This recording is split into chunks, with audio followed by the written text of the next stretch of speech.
Hello hello Vivaan, എല്ലാവർക്കും സുഖാണെന്ന് വിശ്വസിക്കുകയാണ്. വിംബിൾ അക്കാദമിയുടെ കീഴിലായിട്ട് നമ്മൾ സംഘടിപ്പിക്കുന്ന സൗജന്യ വെബിനാറിന്റെ മറ്റൊരു എപ്പിസോഡിലേക്ക് എല്ലാവരെയും ഹൃദ്യമായി സ്വാഗതം ചെയ്യുകയാണ്. ഓരോ ദിവസവും വ്യത്യസ്തമായിട്ടുള്ള വിഷയങ്ങളെ അധികരിച്ചുകൊണ്ട് നമ്മൾ ചർച്ചകൾ നടത്തിക്കൊണ്ടിരിക്കുകയാണ്. അതിന്റെ ഭാഗമായിട്ട് നമ്മുടെ അറിവും കഴിവും ഒക്കെ നമുക്ക് വികസിപ്പിക്കുക, നമ്മൾ കോൺഫിഡൻ്റ് ആവുക, മെന്റൽ ഹെൽത്ത് മേഖലയിൽ നമുക്ക് പുതിയ കാര്യങ്ങൾ മനസ്സിലാക്കുകയും അത് നമ്മളിലും അതേപോലെ തന്നെ നമ്മൾ ഇടപെടുന്ന മേഖലകളിലും നമുക്ക് നന്നായിട്ട് ചെയ്യാൻ, അത് ആപ്ലിക്കേഷൻ ലെവലിൽ നമുക്ക് ചെയ്യാൻ പറ്റുക എന്നുള്ളതാണ് ഇത്തരം വെബിനാറുകളിലൂടെ നമ്മൾ ഉദ്ദേശിക്കുന്നത്. ഇന്ന് നമ്മൾ ചർച്ച ചെയ്യുന്ന ഒരു വിഷയം എന്ന് പറഞ്ഞു കഴിഞ്ഞാൽ narrative therapy in high functioning high IQ clients എന്നുള്ള ഒരു ടോപ്പിക്കിനെ അധികരിച്ചുകൊണ്ടാണ്. നമ്മുടെ പ്ലാറ്റ്ഫോമിലെ സ്ഥിരമായിട്ട് ഫ്രീ വെബിനാറുകൾക്ക് നേതൃത്വം വഹിക്കുന്ന നിസാവ് അഹമ്മദ് കുട്ടി സാറാണ് ഇന്നത്തെ സെഷൻ ലീഡ് ചെയ്യുന്നത്. സാറ് കൺസൾട്ടന്റ് സൈക്കോളജിസ്റ്റ് ആണ്, സൈക്കോ തെറാപ്പിസ്റ്റ് ആണ്, അതേപോലെ തന്നെ ABA തെറാപ്പിസ്റ്റ് ആണ്, അതേപോലെ തന്നെ IBT തെറാപ്പിസ്റ്റ് ആണ്. അങ്ങനെ വ്യത്യസ്തമായിട്ടുള്ള മേഖലകളിൽ വർക്ക് ചെയ്യുകയും അതേപോലെ തന്നെ CBT ബെക്ക് ഇൻസ്റ്റിറ്റ്യൂട്ടിൽ നിന്ന് ട്രെയിൻഡ് ആയിട്ടുള്ള ഒരാൾ കൂടിയിട്ടാണ്. നമ്മുടെ പ്ലാറ്റ്ഫോമിൽ ഏകദേശം 29 ബാച്ചുകൾ CBT നിസാവ് സാറിന്റെ കീഴിലായിട്ട് നമ്മൾ സംഘടിപ്പിച്ചിട്ടുണ്ട്. CBTയുടെ 5 days വർക്ക്ഷോപ്പും ഉണ്ട്, അതേപോലെ തന്നെ 3 month സർട്ടിഫിക്കേഷൻ കോഴ്സും ഉണ്ട്. 3 month സർട്ടിഫിക്കേഷൻ കോഴ്സിന്റെ 4th ബാച്ച് നമ്മൾ അടുത്ത മാസം മുതൽ നമ്മൾ ആരംഭിക്കുകയാണ്. ഏപ്രിൽ 1 മുതൽ 4th ബാച്ച് നമ്മൾ ആരംഭിക്കുകയാണ്.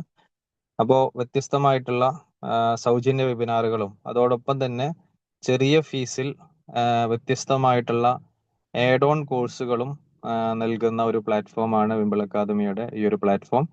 അപ്പം അത് നന്നായിട്ട് യൂട്ടിലൈസ് ചെയ്യുന്ന പ്രിയപ്പെട്ട എല്ലാ ലേണേഴ്സിനെയും ഈ ഒരു സമയത്ത് ഞങ്ങൾ വളരെ സ്നേഹത്തോടെ ഈ ഒരു സമയം നിങ്ങളെ ഓർക്കുകയാണ്. ഇന്നത്തെ സെഷനിലേക്ക് എത്തിച്ചേർന്നിട്ടുള്ള പ്രിയപ്പെട്ട എല്ലാ കൂട്ടുകാർക്കും സന്തോഷവും സ്നേഹവും അറിയിച്ചുകൊണ്ട് ഈ ഒരു വെബിനാറിലേക്ക് വളരെ ഹൃദ്യമായി നിങ്ങളെ എല്ലാവരെയും സ്വാഗതം ചെയ്യുകയാണ്. അതോടൊപ്പം തന്നെ ഈ ഒരു സെഷൻ ലീഡ് ചെയ്യാൻ വേണ്ടിയിട്ട് ബഹുമാനിയായിട്ടുള്ള നിസാവ് സാറിനെ വളരെ സ്നേഹത്തോടെ ഇൻവൈറ്റ് ചെയ്തുകൊണ്ട് നിർത്തുന്നു. Thank you so much.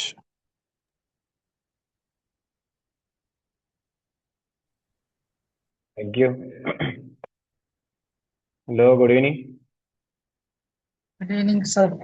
Good evening, sir. Good evening, sir. എല്ലാരും സുഖം തന്നെയല്ലേ? സുഖമായിട്ടിരിക്കുന്നു. അപ്പോൾ ഇന്നത്തെ ഒരു ചെറിയൊരു ടോപ്പിക്കാണ് എങ്കിൽ പോലും നമുക്ക് സാധാരണയായിട്ട് വളരെയധികം കൗൺസിലിംഗ് സെഷനിലൊക്കെ കോൺഫ്ലിക്റ്റുകൾ ഉണ്ടാക്കുന്ന ഒരു പാർട്ട് കൂടിയാണ്. കാരണം ക്ലയന്റ് എന്ന് പറയുന്ന സമയത്ത് പ്രത്യേകിച്ചും ഹൈ ലെവലിലുള്ള ക്ലയന്റുകൾ വരും. മീൻസ് എല്ലാവർക്കും പ്രശ്നങ്ങളെ കുറിച്ചിട്ടും അസസ്മെന്റുകളെ കുറിച്ചും അവരുടെ പ്രയാസങ്ങളെ കുറിച്ചും അവരനുഭവിക്കുന്ന ഇനിയിപ്പോ എന്താണ് ഇന്റർവെൻഷൻ നമ്മൾ കൊടുക്കുന്ന തെറാപ്പി പോലും അവർ പഠിച്ചു വരുന്ന ടീമാണ്. പ്രത്യേകിച്ച് അഡോളസന്റ് കേസുകളിൽ കുട്ടികൾക്കിടയിൽ ഉണ്ടാവുന്ന ഏറ്റവും പ്രശ്നമാണ് high function high IQ client എന്ന് പറയുന്നത്. അവരോട് നമ്മൾ എന്ത് പറഞ്ഞു കൊടുത്താലും കേൾക്കാത്തവർ, അവർക്കെല്ലാം അറിയാവുന്ന രീതിയിലായിരിക്കും അവരെ ഇരിപ്പും മറ്റും ഭാവവും. അവർക്ക് അതിനെപ്പറ്റി അറിയുകയും ചെയ്യാം. നമുക്ക് ഈ ഒരു സൈക്കോ പാത്തോളജി സൈക്കോ തെറാപ്പി എന്നൊക്കെ പറഞ്ഞ പഴയ ടൂൾസുകളും നമ്മളെ അറിവൊക്കെ വെച്ച് നമ്മൾ എക്സ്പീരിയൻസ് ആയിട്ട് കൊടുക്കുന്ന സമയത്ത് ഇവര് എന്ത് ചെയ്യും, ഇതിന് ഗൂഗിൾ ഫോമിലും മറ്റേതും ChatGPT-യിലൊക്കെ നോക്കിയിട്ട് വളരെയധികം വ്യത്യസ്തമായിട്ടുള്ള രീതി അന്വേഷിച്ച് അതിനെപ്പറ്റി പൂർണ്ണമായിട്ടുള്ള അറിവ് നേടിയിട്ടായിരിക്കും നമ്മളോട് തരിക. അപ്പൊ നമ്മൾ എന്ത് ചോദിച്ചാലും സഡൻലി നമുക്ക് എന്താണ് അതിനെ കുറിച്ചിട്ടുള്ള വ്യക്തമായിട്ടുള്ള മറുപടി അവർ സാധാരണ തരാറുണ്ട്. അപ്പോൾ ഇതുമായിട്ട് ബന്ധപ്പെട്ടുള്ള ചെറിയൊരു ടോപ്പിക്കാണ്. അപ്പോൾ ഈ ഒരു സെഷനിൽ ജോയിൻ ചെയ്തിട്ട് എല്ലാവർക്കും എൻ്റെ സന്തോഷം ഒരിക്കൽ കൂടി അതോടെ എല്ലാവരും സ്വാഗതം ചെയ്യുന്നു. അപ്പോൾ നമുക്ക് ജസ്റ്റ് തുടങ്ങാം. അപ്പോൾ ആദ്യമായിട്ട് ഞാൻ എൻ്റെ വീഡിയോ കുറച്ച് നേരം ഓഫ് ആക്കുന്നുണ്ട്, കാരണം ഈ ഒരു നെറ്റ്വർക്കിന്റെ ചെറിയൊരു ഇഷ്യൂസ് ഉണ്ട്. Okay, thank U. സ്ലൈഡ് കാണുന്നുണ്ടോ? ഉണ്ട് സർ.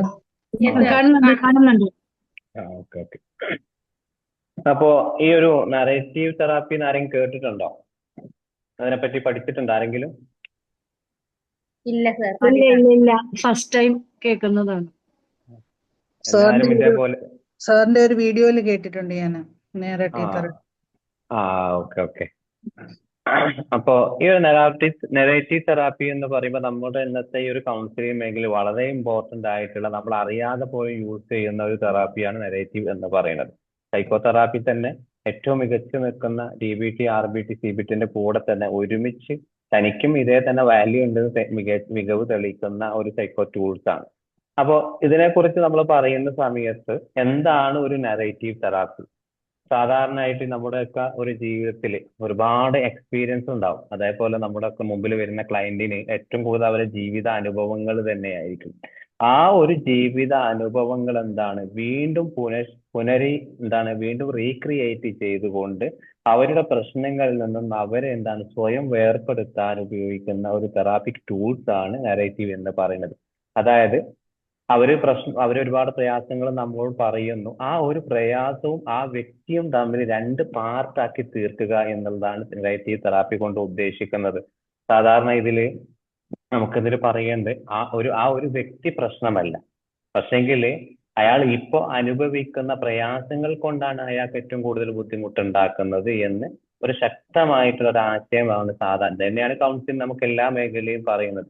പക്ഷെ നിലവിൽ അയാൾ ഏത് രീതിയിലാണോ എന്ത് പ്രയാസമാണോ നമ്മുടെ മുമ്പിൽ പറഞ്ഞിട്ടുള്ളത് അതുമായിട്ട് ഇതിന്റെ ഒരു തെറാപ്റ്റിക്കിന്റെ അലയൻസ് അല്ലെങ്കിൽ അവസാനം ടെർമിനേഷനിൽ വരുന്ന സമയത്ത് പ്രശ്നം എവിടെയോ കിടക്കുന്ന ആ വ്യക്തി എവിടെയോ കിടക്കുന്ന എന്നൊരു രണ്ട് പാർട്ടാക്കി തിരിച്ചിട്ടാണ് ഈ ഒരു തെറാപ്പിന്റെ സെഷന് തന്നെ അവസാനിപ്പിക്കുന്നത്. അപ്പൊ ഇത് തന്നെയായിരിക്കും നമുക്ക് പലതരത്തിൽ ഈ ഒരു നെറേറ്റീവ് തെറാപ്പി പേരെടുത്ത് നമ്മൾ പറയുന്നില്ല എങ്കിൽ പോലും പല ആൾക്കാരും 90% ആളുകളും ഈ ഒരു ടൂൾസ് തന്നെയാണ് നമുക്ക് സൗണ്ട് സെഷനിൽ ഉപയോഗിക്കുന്നത്.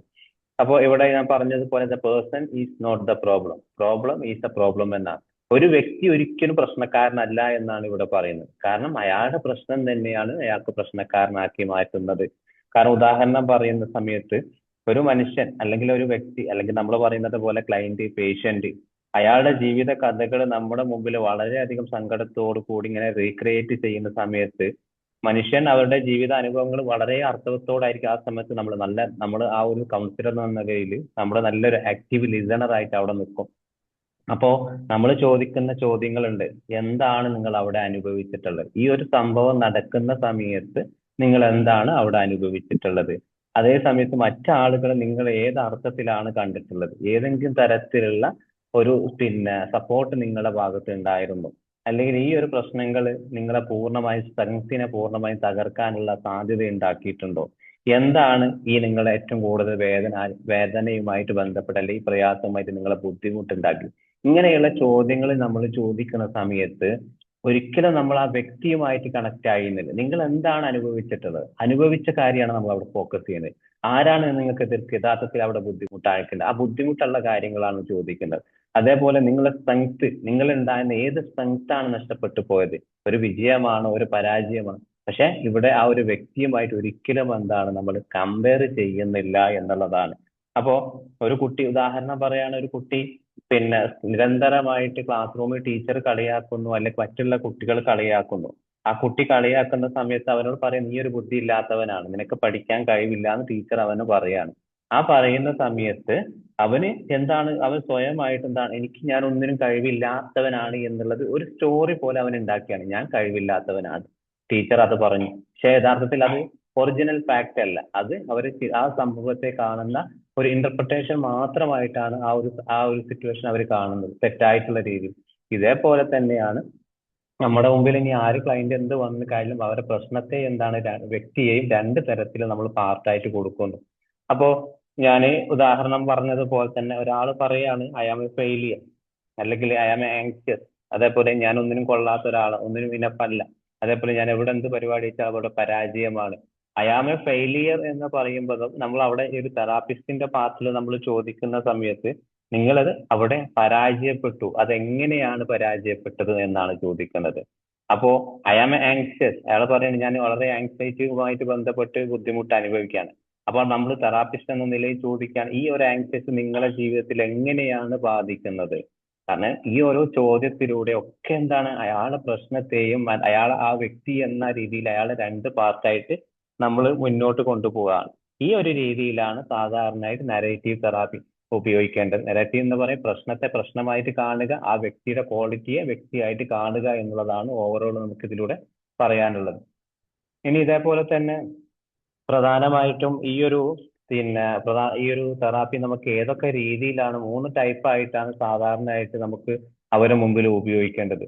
ഒന്ന്, ആ ഒരു ക്ലയന്റ് നമ്മളെ മുമ്പിൽ ക്ലയന്റ് കുട്ടി ആയിക്കോട്ടെ മുതിർന്നവരായിക്കോട്ടെ ആരും ആയിക്കോട്ടെ, അവര് അനുഭവത്തിലൂടെ രൂപപ്പെടുത്തിയിട്ടില്ല അല്ലെങ്കിൽ നമ്മളോട് പറഞ്ഞിട്ടുള്ള കഥകൾ ഏത് രീതിയിലൂടെ അവരനുഭവിച്ച ബുദ്ധിമുട്ടുകൾ ഏത് രീതിയിലാണ് നമ്മളോട് പറയുന്നത്, ആ ഒരു സംഭവിച്ച കാര്യങ്ങൾ എത്ര ഡീപ്പായിട്ടാണ് അവർ നമ്മളെ മുമ്പിൽ എക്സ്പ്ലെയിൻ ചെയ്തിട്ടുള്ളത്, അതേപോലെ ആ ഒരു സംഭവത്തിന് എന്ത് വിശ്വാസങ്ങളാണ് അവർ കൊടുത്തിട്ടുള്ളത്, അവർ തെറ്റായിട്ടുള്ള ഇന്റർപ്രിട്ടേഷൻ ആണോ, അല്ലെങ്കിൽ നല്ല രീതിയിൽ അല്ലെങ്കിൽ ഒരു ആങ്ഷ്യസ് ആയതുകൊണ്ട് എനിക്ക് എവിടെയും പോകാൻ പറ്റുന്നില്ല, അല്ലെങ്കിൽ ഞാനൊരു പഠിക്കാൻ പറ്റാത്തൊരു കുട്ടിയാണ്, അല്ലെങ്കിൽ മോശമായിട്ടുള്ള ഒരാളാണ്, അല്ലെങ്കിൽ ഞാൻ നല്ല ഒരാളല്ല എന്നുള്ള ആ അനുഭവമായിട്ട് നമ്മൾ ഈ ഒരു പറഞ്ഞിട്ടുള്ള വ്യക്തിയെ നമ്മൾ കമ്പാരിസൺ നടത്താം. ഈ ഒരു സംഭവത്തെ കുറിച്ച് അയാൾ എന്ത് ധാരണയാണ് അവിടെ കണ്ടിട്ടുള്ളത്. അതേപോലെ അവർക്ക് എന്താണ് they are not fixed truth. അവര് ചിലപ്പോൾ ഈ പറഞ്ഞിട്ടുള്ള കാര്യങ്ങളും 99% ശരിക്കും എന്താണ് അത് സത്യങ്ങളാവാൻ സാധ്യതയില്ല. ഒരു നെഗറ്റീവ് ഐഡന്റിറ്റി സിറ്റുവേഷനിൽ വെച്ച് അവര് തെറ്റായിട്ടുള്ള ധാരണ കാണുന്നത് കൊണ്ടാണ് ഞാൻ ഇങ്ങനെയൊക്കെ ആയിപ്പോയി, അല്ലെങ്കിൽ ഇവയെല്ലാം ആളുകൾ എന്നെ പറയുന്നതാണ്, അല്ലെങ്കിൽ ഞാൻ ആളുകൾക്ക് ബുദ്ധിമുട്ടാക്കി കൊടുക്കുന്നതാണ് എന്നുള്ള തെറ്റായിട്ടുള്ള ധാരണ. അപ്പൊ ഈ ഒരു സിറ്റുവേഷനിൽ വെച്ച് അവരുടെ ചിന്തയിലൂടെ ഇങ്ങനെ പല കാര്യങ്ങൾ വരുന്നത് കൊണ്ട് എന്താണ് അവർക്ക് എപ്പോഴും എന്താണ് ഞാനെപ്പോഴും ഇങ്ങനെ തന്നെയാണ്, ഒരിക്കലും എനിക്കൊരു വിജയം ഉണ്ടാവില്ല, അല്ലെങ്കിൽ ഞാൻ എൻ്റെ ഒരു ആങ്സൈറ്റി എനിക്ക് എപ്പോഴും മാറാൻ സാധ്യതയില്ല എന്നുള്ള രീതിയിൽ എന്താണ് ഇവരിങ്ങനെ പോകും. ഈ ഒരു പ്രത്യേക സാഹചര്യങ്ങൾ എന്താണ് ഇവർ രൂപപ്പെടുന്ന അവർ ഫിക്സായി ഷേപ്പായിട്ട് എടുക്കുന്ന അനുഭവങ്ങളായിരിക്കും അവരുടെ ജീവിതത്തെ പൂർണ്ണമായിട്ടും തകർക്കുന്നത്. പിന്നെ അതേപോലെ ഈ ഒരു അവർ പറയുന്ന സ്റ്റോറി ക്യാൻ ബി റിയോത്, നമ്മൾ ഫൈനലി അവർക്ക് ചെയ്യുന്നത് എന്താണ് ഈ ഒരു ജീവിതത്തിൽ നമുക്കൊക്കെ നമ്മൾ പഠിച്ചിട്ടുള്ള നമ്മുടെ ഒരു ജീവിതം എന്നൊരു പുസ്തകം ഒരു പാഠപുസ്തകമാണ്. പക്ഷെങ്കിൽ അതിൽ ചില ചാപ്റ്റേഴ്സ് എന്താണ് നമുക്ക് വളരെയധികം പെയിൻഫുൾ ആയിരിക്കും, അതേപോലെ ചില ചാപ്റ്റേഴ്സ് എന്താണ് വളരെയധികം എന്താണ് നമുക്ക് ഈസി ആയിരിക്കും. അതേപോലെയാണ് നമ്മുടെ ജീവിതത്തിലേക്കും ഈ ഒരു നരേറ്റീവ് പറയുന്നത്. ചില ആളുകൾ നമുക്ക് വളരെയധികം സിറ്റുവേഷൻസ്, ചില ഇൽനെസ്സുകൾ നമ്മളെ വളരെയധികം ബുദ്ധിമുട്ടാക്കിയേക്കാം, ചില ക്യാരക്ടേഴ്സ് നമ്മളെ വളരെ വേദനിപ്പിച്ചേക്കാം, ചില സിറ്റുവേഷൻ എന്താണ് നമുക്കൊരു ട്രോമയായിട്ട് നമ്മുടെ ജീവിതത്തെ പൂർണ്ണമായിട്ട് തകർത്തേക്കാം. പക്ഷെ ഇതൊരിക്കലും എന്താണ് സത്യമല്ല, ഇതൊരു ഫാക്റ്റ് അല്ല. നിങ്ങൾ അനുഭവിക്കുന്ന ഈ ഒരു പ്രശ്നത്തെ നിങ്ങൾ ഏത് രീതിയിലാണ് കണ്ടത് അതിന്റെ അടിസ്ഥാനത്തെ ആയിരിക്കും ആ ഒരു പുസ്തകം നിങ്ങളുടെ ജീവിതത്തെ നല്ലൊരു തീരുമാനത്തിലേക്ക് കൊണ്ടുപോകുന്നത്. അപ്പോ പ്രധാനമായിട്ടും ഈ ഒരു നെഗറ്റീവ് ഞാൻ തെറാപ്പിയിലേക്ക് കൂടുതൽ പോകുന്നില്ല. നമ്മൾ ഈ ഒരു പ്രധാനമായ ടോപ്പിക് മറ്റൊരു തരത്തിലുള്ള ടോപ്പിക്കാണ്. ഹൈ ക്വാളിഫൈഡ് ഉള്ള ഹൈ IQ ലെവലിലെ ക്ലയന്റിനെ എങ്ങനെയാണ് നമുക്ക് നേരിടാൻ പറ്റുന്ന ഈ തെറാപ്പി കൊണ്ട്. അപ്പോൾ ഈ തെറാപ്പിന്റെ ജസ്റ്റ് ബേസിക് ആയിട്ടുള്ള ഒരു ഐഡിയസ് മാത്രമാണ് ഞാൻ ഇവിടെ തരുന്നത്. നമുക്ക് നെഗറ്റീവ് തെറാപ്പിനെ കുറിച്ച് കുറെ പഠിക്കാനുണ്ട്, പക്ഷെ നമുക്ക് വേറെ ഒരു സെഷന് പിന്നെ പൂർണ്ണമായിട്ട് അതിനെ പറ്റി തന്നെ എടുക്കാം. അപ്പോൾ ഇതിന്റെ പ്രധാനമായിട്ടൊരു നെഗറ്റീവ് തെറാപ്പി എയിംസ് എന്ന് പറയുന്നതിന്റെ ഒരു പ്രത്യേകമായിട്ടുള്ള ഒരു ലക്ഷ്യം എന്ന് പറയുന്നത് സിംറ്റംസുകൾ നമുക്ക് പ്രധാനമായിട്ട് കുറയ്ക്കലല്ല അവിടെ നടക്കുന്നത്. അവിടെ നടക്കുന്നത് അവരുടെ ഐഡന്റിറ്റി ലെവൽ എങ്ങനെയാണ് പ്രവർത്തിക്കുന്നത്, ഈ ഒരു അസുഖം കാരണം അല്ലെങ്കിൽ ഇപ്പൊ നിലവിൽ അവർ അനുഭവിക്കുന്ന ബുദ്ധിമുട്ടുകൾ കാരണം അവരുടെ ജീവിതത്തെ എങ്ങനെയാണ് ബാധിച്ചിട്ടുള്ളത്, അതെങ്ങനെയാണ് അവർ അവരുടെ ജീവിതത്തിലേക്ക് പ്രവർത്തിക്കുന്നത്, ആ ഒരു ഐഡന്റിറ്റി ലെവൽ നമ്മൾ കറക്റ്റ് ആയിട്ട് പറഞ്ഞു മനസ്സിലാക്കണം. അതേപോലെ ഈ ഒരു പ്രശ്നം നടക്കുന്ന സമയത്ത് അല്ലെങ്കിൽ മറ്റാരെങ്കിലും ഈ ഒരു പ്രശ്നവുമായിട്ട് അവർക്ക് ബുദ്ധിമുട്ടുണ്ടെങ്കിൽ നമുക്കെന്താ ആ ബുദ്ധിമുട്ടും ഇത് രണ്ടും തിരഞ്ഞ് അപ്പൊ ഒരു ഉദാഹരണം പറയണം, നമ്മൾ ഡിപ്രഷൻ ഡിപ്രസ്ഡ് എന്ന് പറയുന്ന ആൾക്ക് നമുക്ക് അയാളെ നേരത്തെ ഞാൻ പറഞ്ഞതുപോലെ ഈ ഒരു സംഭവം നിങ്ങളെ ഈ ഒരു ഡിപ്രഷൻ ഏത് രീതിയിലാണ് നിങ്ങളെ ബാധിച്ചിട്ടുള്ളത്. ഡിപ്രഷൻ എന്ന് പറയുമ്പോൾ ചില ആൾക്ക് ഒന്നും ചെയ്യാൻ പറ്റില്ല, ആ ഒരു സിംറ്റംസ് വെച്ചായിരിക്കും അവർ പറയുക. പക്ഷെ ഈ ഒരു ലൈഫും ഈ പറഞ്ഞ സിംറ്റംസും അയാൾക്ക് എങ്ങനെ കണക്റ്റീവായി, അപ്പൊ നിങ്ങളുടെ ജീവിതത്തെ എങ്ങനെയാണ് ഡിപ്രഷൻ എങ്ങനെ സ്വാധീനിക്കുന്നു. അപ്പൊ അവിടെ എന്താ ഡിപ്രഷൻ എന്ന് പറയുന്നത് സ്വാധീനമാണ്. അയാൾ എന്ന വ്യക്തി ക്ലയന്റ് എന്ന് പറയുന്ന ഒരു വ്യക്തിയായിട്ട് തന്നെ നമ്മൾ അവിടെ കാണിച്ചു കൊടുക്കുന്നു ഈ ഒരു തെറാപ്പിയിലൂടെ. പിന്നെ അതേപോലെ create A respectable self exploration ആണ്. കാരണം അയാൾക്ക് ഇങ്ങനത്തെ ക്ലയന്റുകൾ അല്ലെങ്കിൽ നമുക്ക് ഏത് ക്ലയന്റുകൾ വന്നു കഴിഞ്ഞാൽ അവർക്ക് സുരക്ഷിതമായിട്ടുള്ള ഒരു ഏരിയ, അതേപോലെ അവർക്ക് എന്തും തുറന്നു പറയാൻ നമ്മളെ മുമ്പിൽ എന്തും തുറന്നു പറയാനുള്ള ഒരു കോൺവെർസേഷൻ ഉണ്ടാക്കിയെടുക്കുക എന്നുള്ളത്. അപ്പൊ നമ്മൾ തെറാപ്പിസ്റ്റിന്റെ റോൾസ് എന്താണ്, ജഡ്ജ്മെന്റ് ചെയ്യില്ല, പക്ഷെങ്കിൽ കറക്റ്റ് ആയിട്ട് നമുക്ക് അവിടെ ഒരു ഡയഗ്നോസിസ് ലേബൽ ഇല്ല, അതേപോലെ ഒരു അടിച്ചേൽപ്പിക്കലുമില്ല. പക്ഷെ അവർ പറയുന്ന കഥകൾ, അവർ പറയുന്ന സ്റ്റോറികൾ എന്താണ്, അവരുടെ ജീവിതത്തെ എങ്ങനെ സ്വാധീനിച്ചു, അതിൽ അവർക്ക് എന്താണ് ഈ ഒരു സംഭവത്തെ കുറിച്ച് പറയാനുള്ളത് വ്യക്തമായിട്ട് നമ്മൾ കേൾക്കുക എന്നുള്ളതാണ്. അതേപോലെ തന്നെയാണ് മറ്റൊന്ന്, ഇവിടെ ഒരിക്കലും എന്താണ് നമ്മൾ നെഗറ്റീവ് ആണ് അവിടെ കൊടുക്കുന്നത്. അവർ പറയുന്ന ഒരു കാര്യത്തിൽ നമ്മൾ ബ്ലെയിം ചെയ്യുന്നില്ല. ബ്ലെയിം ചെയ്യുക മാത്രമല്ല, ഈ ഒരു പ്രശ്നം നിങ്ങളുടെ ജീവിതത്തിലെ എന്താണ് നിങ്ങൾ ഏറ്റവും കൂടുതൽ സ്ട്രെങ്ത്തിനെ, കാരണം ഈ ഒരു ചിലപ്പോൾ ഡിപ്രസീവ് ആയിട്ടുള്ള ആങ്സൈറ്റിയോ അല്ലെങ്കിൽ മറ്റു തരത്തിലുള്ള എന്തെങ്കിലും ഈ റിലേഷൻഷിപ്പിലെ പ്രശ്നങ്ങളോ എന്തുമായിരിക്കോട്ടെ, അവരുമായിട്ട് ഈ ഒരു പ്രശ്നം അവരെ ഒരു ഫ്യൂച്ചറിനെ അല്ലെങ്കിൽ ഇപ്പൊ നിലവിൽ ഈ ഒരു പ്രയാസത്തിലേക്ക് ഏതൊക്കെ രീതിയിലേക്ക് അവരെ കൊണ്ടുപോയിട്ട് ആ രീതിയിൽ നിന്നും ആ രീതികൾ മാത്രം നമ്മൾ മാറ്റുകയാണ്. ആ പ്രശ്നത്തെ മാത്രം പതിയെ പതിയെ അതിനൊന്നും കുറ്റപ്പെടുത്താതെ അവർ പറയുന്ന സ്റ്റോറികളെ പൂർണ്ണമായിട്ടും അംഗീകരിച്ച് അതിൽ നിന്നും എന്താണ് ക്ലയന്റിനെ നമ്മുടെ എക്സ്പേർട്ട് ആക്കുകയാണ് ചെയ്യുന്നത്. ആ ഒരു പൊസിഷൻ, കാരണം അവിടെ ഈ ഒരു തെറാപ്പിസ്റ്റ് എന്ന് പറയുന്ന, നമ്മൾ കൗൺസിലർ എന്ന് പറയുന്നത് ചെറിയൊരു അഡ്വൈസർ മാത്രം, ചെറിയൊരു രീതിയിൽ അവരെ സപ്പോർട്ടിന്റെ പാനൽ മാത്രം. പൂർണ്ണമായിട്ട് ചിന്താശൈലിയും അവരെ പിന്നെ പ്രയാസങ്ങളിലെ കടന്നുകയറ്റും ഒരു കഥ പറച്ചിലിനും എല്ലാം അവർക്ക് തന്നെ നമ്മൾ പൂർണ്ണ ഉത്തരവാദിത്വം കൊടുക്കുന്നു. ഇതിലൂടെ അവർക്ക് എന്താണ് ഒരു പവർഫുൾ ആയിട്ടുള്ള ഒരു പേഴ്സണാലിറ്റി ട്രേറ്റ് നമ്മൾ അവിടെ ഉണ്ടാക്കുന്നു. അതിന്റെ കൂടെ തന്നെ അവരിപ്പോ നിലവിൽ സോഷ്യലായിട്ടും അതേപോലെ ഈ കൾച്ചറലിയും അതെ എക്കണോമിക്കലി ആയിട്ടും ഏതെങ്കിലും തരത്തിലുള്ള വ്യക്തികളുടെ പ്രശ്നങ്ങൾ എന്താണ്, സ്വന്തം പ്രശ്നങ്ങൾ ഇപ്പോ ചുറ്റുപാടുള്ള എന്തെങ്കിലും വീട്ടിലെ ചില നിരന്തരമായിട്ടുള്ള പ്രയാസങ്ങളൊക്കെ ആണെങ്കിൽ, ഇപ്പൊ ഒരു കുട്ടി അമ്മ നിരന്തരമായിട്ട് പഠിക്കുക എന്ന് പറയുമ്പോൾ അപ്പൊ ആ കുട്ടി സ്വന്തം പ്രശ്നമല്ല അവിടെ കാണുന്നത്. പ്രശ്നം എന്താണ്, അമ്മേന്റെ പ്രശ്നം കൂടിയാണ് അവിടെ കാണുന്നത്. അപ്പൊ ഇതേപോലെ തന്നെയാണ് ചുറ്റുപാടുള്ള എല്ലാരെയും കൂടി ഉൾപ്പെടുത്തിയിട്ടായിരിക്കും നമ്മൾ നെഗറ്റീവ് തെറാപ്പിയിലേക്ക് അവരെ കൊണ്ടുപോകേണ്ടത്. പ്രയാസങ്ങളൊന്നുമില്ല, അവരെ പ്രയാസങ്ങൾ ഏത് രീതിയിലാണ് അത് നമ്മൾ സാധാരണ അസസ്മെന്റ് എടുക്കുന്നത് പോലെ കാര്യങ്ങൾ ചോദിക്കുമ്പോൾ ചോദിക്കുന്നു. പക്ഷെ പ്രശ്നങ്ങൾ എന്താണ്, നമ്മൾ പ്രശ്നങ്ങൾ മാത്രം ഫോക്കസ് ചെയ്ത് അവരുടെ ലൈഫിനെ മാത്രം ഇയാളെ മാറ്റി നിർത്തി ഒരു വ്യക്തിക്ക് ഒന്നും സംഭവിക്കില്ല, പ്രശ്നങ്ങളാണ് നിങ്ങളുടെ ലൈഫിലേക്ക് എന്ന ഒരു ധാരണയിലേക്ക് നമുക്ക് സാധാരണ ഈ ഒരു തെറാപ്പിയിലൂടെ അവരെ കൊണ്ടുവരിക എന്നുള്ളതാണ് ചെയ്യുന്നത്. ഓക്കെ അല്ലേ? Yes, sir. Okay. Okay okay. ഇനി നമുക്ക് ഈ ഒരു തെറാപ്പിയിൽ ഏറ്റവും പ്രധാനപ്പെട്ട 4 ടെക്നിക്കുകളാണ് ഉപയോഗിക്കുന്നത്. അപ്പൊ ഒരു ടെക്നിക്ക് എന്ന് പറയുന്നത് പുട്ടിങ് ടുഗദർ ദ നെഗറ്റീവ്. അവരെ ഈ ഒരു സ്റ്റാർട്ടിങ്, നമ്മൾ തെറാപ്പി സ്റ്റാർട്ട് ചെയ്ത് കഴിഞ്ഞാൽ അവരുടെ ജീവിത കഥകൾ നമ്മൾ പൂർണ്ണമായിട്ടും ചേർത്ത് ഒരു പറയാൻ ശ്രമിക്കുക. അവരെങ്ങനെയാണ് പറയുന്നത് പൂർണ്ണമായിട്ട്. ഇതാണ് ഒരു തെറാപ്പി തുടക്കഘട്ടം എന്നുള്ളത്, phase 1 എന്ന് പറയുന്നത്. ഇതിൽ എന്തൊക്കെയാണ് പ്രധാന സംഭവങ്ങൾ അവർ ഉൾപ്പെടുത്തണം, അവരുടെ അനുഭവങ്ങൾ, ടേണിംഗ് പോയിന്റുകൾ, ട്രോമ ഉണ്ടെങ്കിൽ അവരുടെ വിജയങ്ങൾ, അതേപോലെ റിലേഷൻഷിപ്പിലെ പ്രശ്നങ്ങൾ, റിജക്റ്റ്, അതേപോലെ എന്തൊക്കെയാണ് ഇപ്പൊ നിലവിൽ അവരെ അനുഭവിച്ചിട്ടുള്ള ആ ഒരു ആട്രിബ്യൂഷൻ ഒക്കെ ഉൾപ്പെടുത്തിയിട്ടായിരിക്കണം ഈ ഒരു തെറാപ്പി. ഒരു കഥ പറയാണ്, എവിടെ നിന്ന് ആരംഭിച്ചു, എങ്ങനെയാണ് നിങ്ങൾക്ക് ഇത് സംഭവിച്ചിട്ടുള്ളത്, ഇത് നിങ്ങളുടെ ലൈഫിന് എങ്ങനെയാണ് സ്വാധീനിച്ചത്. കാരണം ഇതിലൂടെ നമുക്ക് എന്താണ്, ഒരു തെറാപ്പിസ്റ്റിന് ഐഡന്റിറ്റി മാപ്പ് നമുക്ക് ഉണ്ടാക്കിയെടുക്കാം എന്നുള്ളത് പുട്ടിങ് ടുഗദർ തന്നെ. ആ ഒരു കഥയുടെ അവരുടെ ജീവിതത്തിൽ അനുഭവിച്ചിട്ട് എല്ലാ പ്രയാസങ്ങളും നമ്മളോട് പറയുക എന്നുള്ളത്. അടുത്ത phase 2ലേക്ക് വരുമ്പോഴാണ് എക്സ്റ്റേണലൈസ് ദ പ്രോബ്ലം. ഇവിടെ ഒരു പ്രശ്നത്തെയും വ്യക്തിയെയും 2 പാർട്ടായിട്ട് നമ്മൾ തിരിക്കുന്നു. കാരണം ഒരു വ്യക്തി എന്താണെന്നും ഒരു പ്രശ്നം എന്താണെന്നും ആ ക്ലയന്റിനെ നമ്മൾ പറഞ്ഞ് പൂർണ്ണമായിട്ട് മനസ്സിലാക്കാം. ഇവിടെ ഒരു ആങ്സൈറ്റി വന്നിട്ടുള്ള ഒരാള് ആങ്സൈറ്റിയാണ് ബാധിച്ചിട്ടുള്ളത്. ആങ്സൈറ്റി മൂലം അയാളുടെ ലൈഫിനെ ഏതൊക്കെ രീതിയിലാണ് ബാധിച്ചിട്ടുള്ളത്, അത് അയാളുടെ ജീവിതത്തെയാണ് ബാധിച്ചിട്ടുള്ളത്, ആ വ്യക്തിയെ അല്ല എന്ന് നമ്മൾ ഇതിലൂടെ പറഞ്ഞ് മനസ്സിലാക്കണം. അപ്പോൾ ഇതെങ്ങനെ സ്വാധീനിച്ചു. ഇനി phase 3ലേക്ക് വരുന്ന സമയത്ത് ഡീകൺസ്ട്രക്ഷൻ ആണ്. കാരണം ഇവർ പറഞ്ഞ കഥയെ നമ്മൾ ഒന്നുകൂടി പൊളിച്ചു മാറ്റിയാണ്. അതിലാണ് നമ്മൾ സാധാരണ സൈക്കോതെറാപ്പി ടൂൾസുകൾ ഉപയോഗിക്കുന്നത്. കാരണം ഇവര് അനുഭവിച്ചിട്ട കഥകൾ ഒരു ഡൊമിനന്റ് നെഗറ്റീവ് സ്റ്റോറി ആയിരിക്കും.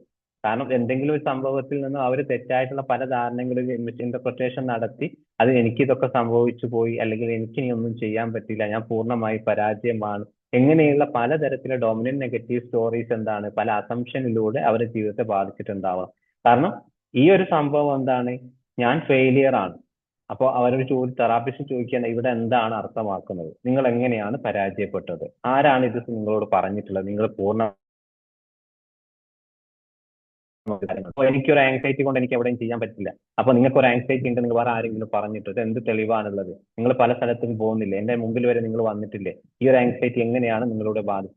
ഇതേപോലെ എന്താണ് ഈ ഒരു നിങ്ങൾക്കൊരു ആങ്സൈറ്റിയോ ഒരു ഡിപ്രസീവ് ആയിട്ട് അവസ്ഥയോ നിങ്ങൾക്കൊരു മെന്റൽ ഇൽനെസ്സോ ഉണ്ട് എന്ന് മുതലാണ് നിങ്ങൾ വിശ്വസിച്ചു തുടങ്ങിയത്.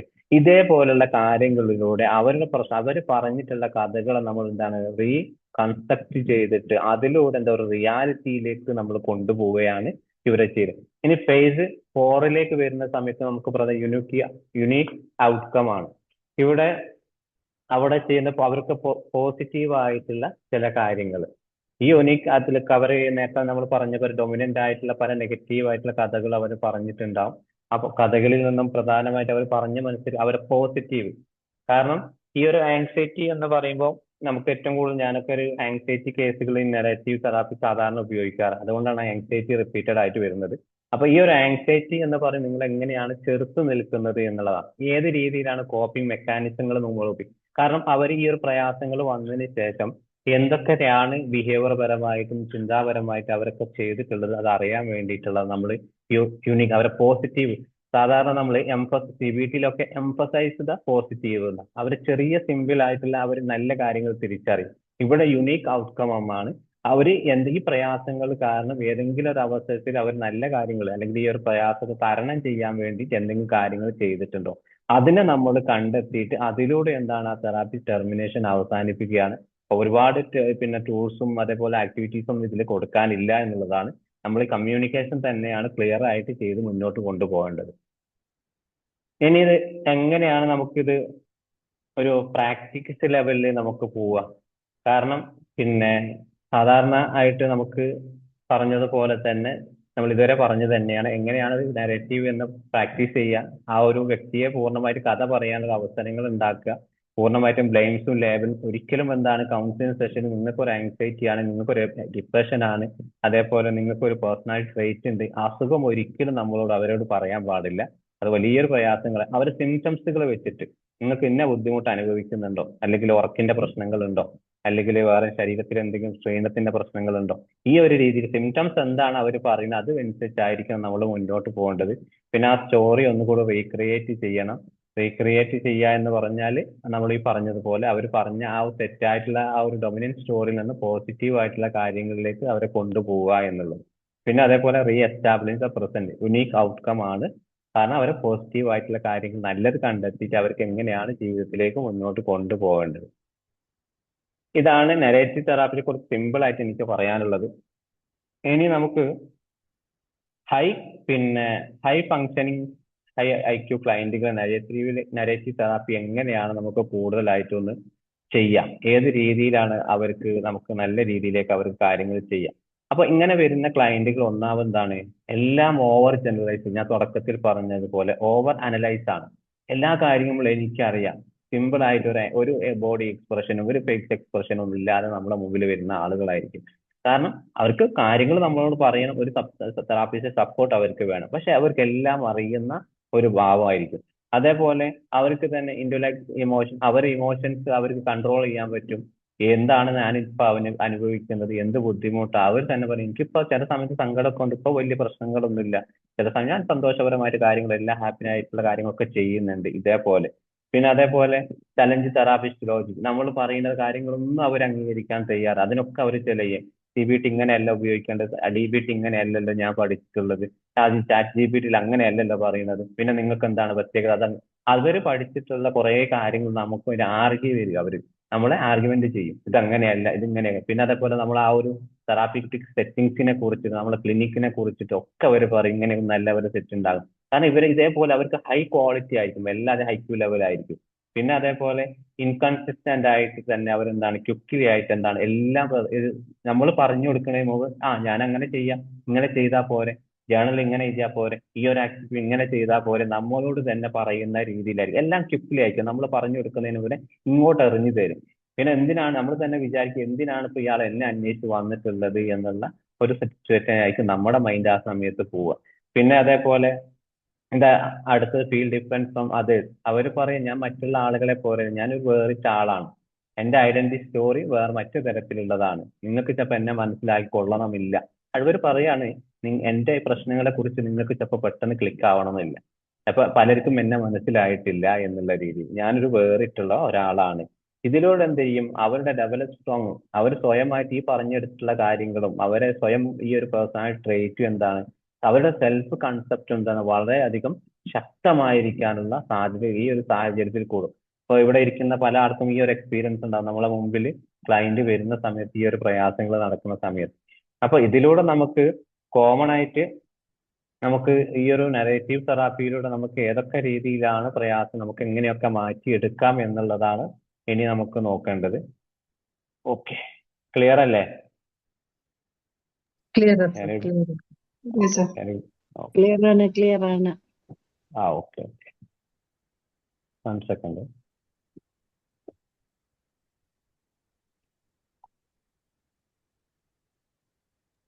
സാർ ഒരു സംശയം ചോദിച്ചോട്ടെ? ചോദിച്ചോളൂ. സാർ പറഞ്ഞല്ലോ നമ്മുടെ മുന്നിലെ ക്ലയന്റ് വന്നിരിക്കുമ്പോ അവര് പഠിച്ച കുറെ കാര്യങ്ങൾ ചോദിക്കുമ്പോൾ നമുക്ക് തന്നെ തോന്നിപ്പോവും ഇപ്പൊ എന്തിനാ നമ്മൾ അന്വേഷിച്ച് വന്നെന്നുള്ളൊരു അവസ്ഥയിലേക്ക് കൗൺസിലർ എത്തും എന്ന് പറഞ്ഞല്ലോ. അതെങ്ങനെ നമ്മൾ ആ ഒരു സിറ്റുവേഷനിൽ നമ്മൾ എങ്ങനെയാണ് ഓവർകം ചെയ്യുക? അങ്ങനെ വരുന്ന സിറ്റുവേഷൻ നമ്മൾ അവരെന്താ ചെയ്യേണ്ടത് വെച്ചാൽ പൂർണ്ണമായിട്ടും അവര് പറയുന്ന ആ ഒരു സെൽഫ് എസ്റ്റീമിനെ അവരെ നമ്മൾ അംഗീകരിച്ചു കൊടുക്കുക എന്നാണ്. അപ്പൊ അവര് പറയും നിങ്ങൾ പറയുന്നത് ശരി തന്നെയാണ്, നിങ്ങളെ പൂർണ്ണമായിട്ടും ഞങ്ങൾ അവിടെ ഞാൻ നേരത്തെ പറഞ്ഞില്ല, അവിടെ ജഡ്ജ്മെന്റ് ഇല്ല, ബ്ലെയിം ഇല്ല, അതേപോലെ ഒരു ഉപദേശങ്ങളും ഇല്ല. അവർക്ക് എന്താണ് ആ വ്യക്തിയാണ് നമ്മൾ എന്താണ് വ്യക്തിയെ കറക്റ്റ് ആയിട്ട് അയാൾ എങ്ങനെയാണ്, അയാളെ സെൽഫ് സ്ട്രഗിൾസ് എങ്ങനെയാണ് അനുഭവിച്ചിട്ടുള്ളത്, അയാളെ പേഴ്സണൽ ട്രേറ്റുകൾ എന്താണ്, അയാളെ വിജയങ്ങൾ എന്തൊക്കെയാണ്, അത് പൂർണ്ണമായിട്ടും നമ്മൾ കറക്റ്റ് ആയിട്ട് അറിയാവുന്നത്. അതിലേക്കാണ് നമ്മൾ വരുന്നത്, റെസ്പെക്ട് കോഗ്നിറ്റീവ് കോംപ്ലക്സിറ്റി എന്ന് പറയുന്നത്.